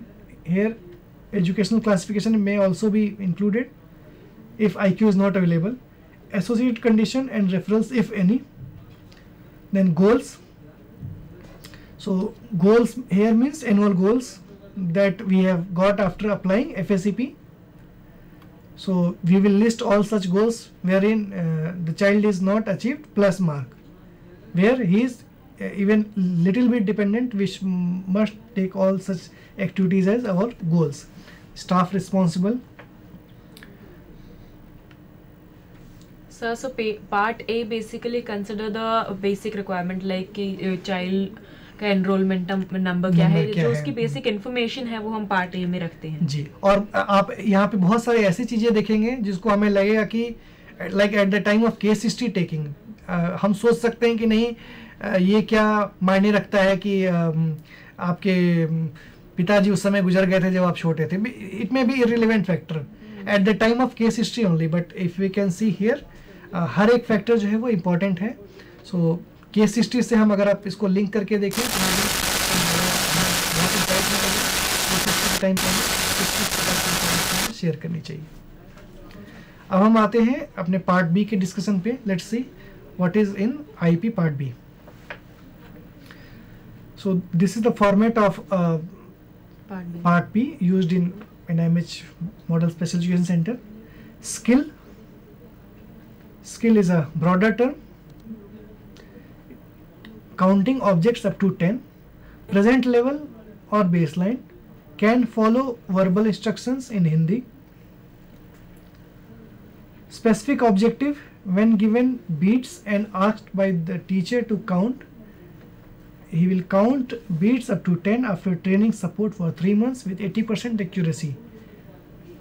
Then we have to mention materials that are needed for counting. I need beads and marbles. Then procedure, we have to mention how we will be motivating the child and what procedure we will be following for teaching the child counting. After teaching for 1 month or 2 months, we will be evaluating that child. So it is 1, 2, 3, 4, 5, 6, 7 on a rating scale of 7 where we place that child. It can also be correlated with prompt level. Like if the child is independent, we will be placing him in 7, and if he is totally dependent, he will be placing in 1. If any significant remarks like effect of epilepsy that are beyond control of teacher, it must be mentioned in the remarks, because otherwise teacher will not be evaluated with the evaluation will not be accurate. So the only technical part in objective section is writing of specific objective. In the objective section of your lesson plan, write precise and delineated goals for what you want your student to be able to accomplish after the lesson is completed. Be specific. Use numbers where appropriate. To Define your lesson's objective. Consider the following questions. What will students accomplish during the lesson? To what specific level, that is 75% accuracy, will the student perform given task in order for the lesson to be considered satisfactorily accomplished? Exactly how will the students show that they understood and learned the goals of your lesson? Will this occur through a worksheet, group work, presentation, illustration, etc.? So the only important part, or rather technical part in IP part B is writing of specific objectives. उसमें हमें ये पता होना चाहिए, चाहे आप use कर रहे हैं स्पेसिफिक ऑब्जेक्टिव या कोई और टीचर, कि बच्चा वो बिहेवियर कब शो करेगा. अगर हमने पिछली स्पेसिफिक ऑब्जेक्टिव हम देखें तो हमें पता है कि बच्चा बिहेवियर कब शो करेगा. उसको जब बीट्स दे दिया जाए और टीचर के द्वारा उसको बोला जाए कि आप 10 तक गिनती गिनिए, तो बच्चा 10 तक गिनती गिन देगा. तो जो भी हमारे वर्ड्स हैं, इसमें वर्ड्स मायने रखते हैं, हम जो डिस्क्राइब कर रहे हैं, और कितने % एक्यूरेसी होनी चाहिए बच्चे में, तब हम मानेंगे कि हमारी टीचिंग सक्सेसफुल है. तो ये सारे जो नंबर्स हैं, टेस्टिंग कंडीशन है, पासिंग क्राइटेरिया क्या है, ये सारी चीज़ें हमारे ऑब्जेक्टिव्स में होनी चाहिए, तब हमारा जो स्पेसिफिक ऑब्जेक्टिव है वो ज़्यादा क्लियर होगा, इफेक्टिव रहता है जी. अगर हम एम्बिग्यूटी रखेंगे तो मे बी हमारी जो स्पेसिफिक ऑब्जेक्टिव हो, हम खुद ही ये नहीं जान पाएंगे कि हम बच्चे को कब इस स्किल में पास करें और कब इस स्किल में फेल करें. तो मे बी एम्बिग्यूटी का चांसेस स्पेसिफिक ऑब्जेक्टिव के लेवल पे नहीं होना चाहिए. सो जो इससे पहले आपने बताया वो बेसिक इम्पॉर्टेंट पॉइंट्स हैं जो एक टीचर को कंसिडर करने चाहिए जब वो पार्ट बी फिल कर रहा है, या जब वो सजेशंस या फिर अपना पूरा लेसन प्लान कर रहा है, और क्या क्या पॉइंट्स जो हैं उसको ध्यान में रखने चाहिए, जैसा कि आपने अभी बताया. जी. तो हमने देख लिया अपने डिस्कशन से कि हमें ये पता चल गया कि curriculum is basically what to teach and how to teach. So इसकी एक प्लानिंग जो ब्लूप्रिंट है उसको हम करिकुलम कहते हैं. करिकुलम में व्हाट टू टीच के लिए हमारे पास और भी फैक्टर्स होते हैं जो हमें ध्यान रखने चाहिए. उन फैक्टर्स के बारे में हमने डिस्कशन किया है, और साथ साथ व्हाट टू टीच का एक आंसर जो है हमें वो FACP जो एक चेकलिस्ट है, functional assessment checklist for programming, अगर हम उस चेकलिस्ट को यूज़ करते हैं किसी भी मंदबुद्धि बच्चे के ऊपर, उसकी एज के अनुसार ऐसी चेकलिस्ट है, तो हमें ये मालूम चलेगा कि बच्चा किन स्किल्स में एक प्रॉम्प्ट लेवल पे है, किस स्किल्स में टोटली डिपेंडेंट है, और कौन से स्किल्स को टोटली इंडिपेंडेंट है. सो हमें आइडिया लग जाता है इससे कि उसके एनुअल गोल्स क्या होने चाहिए. FACP अगर हम यूज़ करेंगे तो हमें उस बच्चे में हमें पर्सनल डोमेन्स में, सोशल डोमेन्स में, ऑक्यूपेशनल में और एकेडमिक में, ये 4 डोमेन्स में हमें पता चल जाएगा कि एनुअल गोल्स क्या क्या होने चाहिए. व्हाट ऑफ टीचिंग हमें पता चल गया. जब व्हाट मालूम चल गया तो हम ITP या IP हम बना सकते हैं. IP में एनुअल गोल्स हमारे होते हैं. एनुअल गोल्स साल भर में एक होते हैं. ये यूजुअली चेंज नहीं होते हैं अनलेस कोई बहुत सिग्निफिकेंट प्रॉब्लम हो जाए. और पार्ट बी में इसी एनुअल गोल को हम छोटे छोटे हिस्से में ब्रेक कर लेते हैं. जैसे अगर हम बच्चे को जोड़ सिखा रहे हैं, एडिशन हमारा अल्टीमेट ऑब्जेक्टिव है, सिंगल डिजिट एडिशंस बच्चे को आ जाए, तो हम बच्चे को फर्स्ट 3 मंथ्स में काउंटिंग सिखा सकते हैं. ये एक स्पेसिफिक ऑब्जेक्टिव है. स्पेसिफिक ऑब्जेक्टिव बिहेवियरल टर्म्स में होने चाहिए. साथ के साथ हम ये भी जाने कि और चीज़ क्या इंपॉर्टेंट है स्पेसिफिक हमारे IP में. Curriculum concepts, collaboration, learner work on projects together to develop team, group, social skills, and faculty work together to ensure curriculum overlap is intentional. A team of experts work with children with MR. Relationship, learning is enhanced when the relationship of an outcome to another is demonstrated. Integration, curriculum design can accommodate opportunities for learners to integrate outcomes. सो हमने ये चीज़ें बोली कि first जो 3 months हैं और आगे के जो 3 मंथ्स की प्लानिंग है वो बहुत रिलेटेड है. अगर हम देखें इस में पर्सनल, सोशल, एकेडमिक्स में जो फर्स्ट 3 मंथ्स की जनवरी से मार्च तक की हमारी जो प्लानिंग है वो अप्रैल और जून में भी लिंक्ड है. सो हमें हर एक्टिविटी टीम वर्क में होनी चाहिए ताकि वो इंटर रिलेटेड रहें और एक वाटर टाइट कंपार्टमेंट की तरह न जाए. तो बेसिकली हमने जाना कि करिकुलम को प्लान करने के लिए हमें किन किन बातों का ध्यान रखना चाहिए। जब हम मेंटली रिटार्डेड बच्चों के लिए कोई भी करिकुलम प्लान करते हैं तो उसके लिए असेसमेंट एक सबसे इम्पॉर्टेंट पार्ट होता है। फिर जिन जिन एरियाज़ में बच्चा लैक कर रहा है हम उनको ध्यान में रखकर उसके लिए प्रोग्राम प्लान करते हैं। हमें बहुत सारी इंपॉर्टेंट स्ट्रैटेजीज़ भी पता चली जो हम यूज़ कर सकते हैं प्लानिंग के दौरान। उसके बाद हमने बात की क्या क्या मेनली हम स्ट्रैटेजीज़ के बाद हम आईईपी में हमारा स्पेसिफिक ऑब्जेक्टिव को स्पेसिफाई करना, क्या हम उसको बच्चे को दे रहे हैं, और उसके बाद आउटकम हम कितना परसेंटेज उससे मांग रहे हैं या हमारी जो एक्सपेक्टेशंस हैं वो मेंशन करना बहुत इंपॉर्टेंट होता है। इन सारी बातों के बारे में आज हमें जानकारी मिली और हमें टूल्स के बारे में भी जानकारी मिली। कौन कौन क्या बेस में जो मेन टूल है वो हमारा FACP है जिससे हमें असेसमेंट के लेवल का पता चलता है, और उसके बाद हम आईपी प्लान करते हैं। उसके पार्ट्स के बारे में जो आईपी के A और B पार्ट है उसको हम किस तरीके से यूज़ कर सकते हैं अपनी प्लानिंग में और उसको किस तरीके से और इफेक्टिव बना सकते हैं, ये हमने जाना। हम फिर हाजिर होंगे एक नए टॉपिक और एक नए एक्सपर्ट के साथ। धन्यवाद।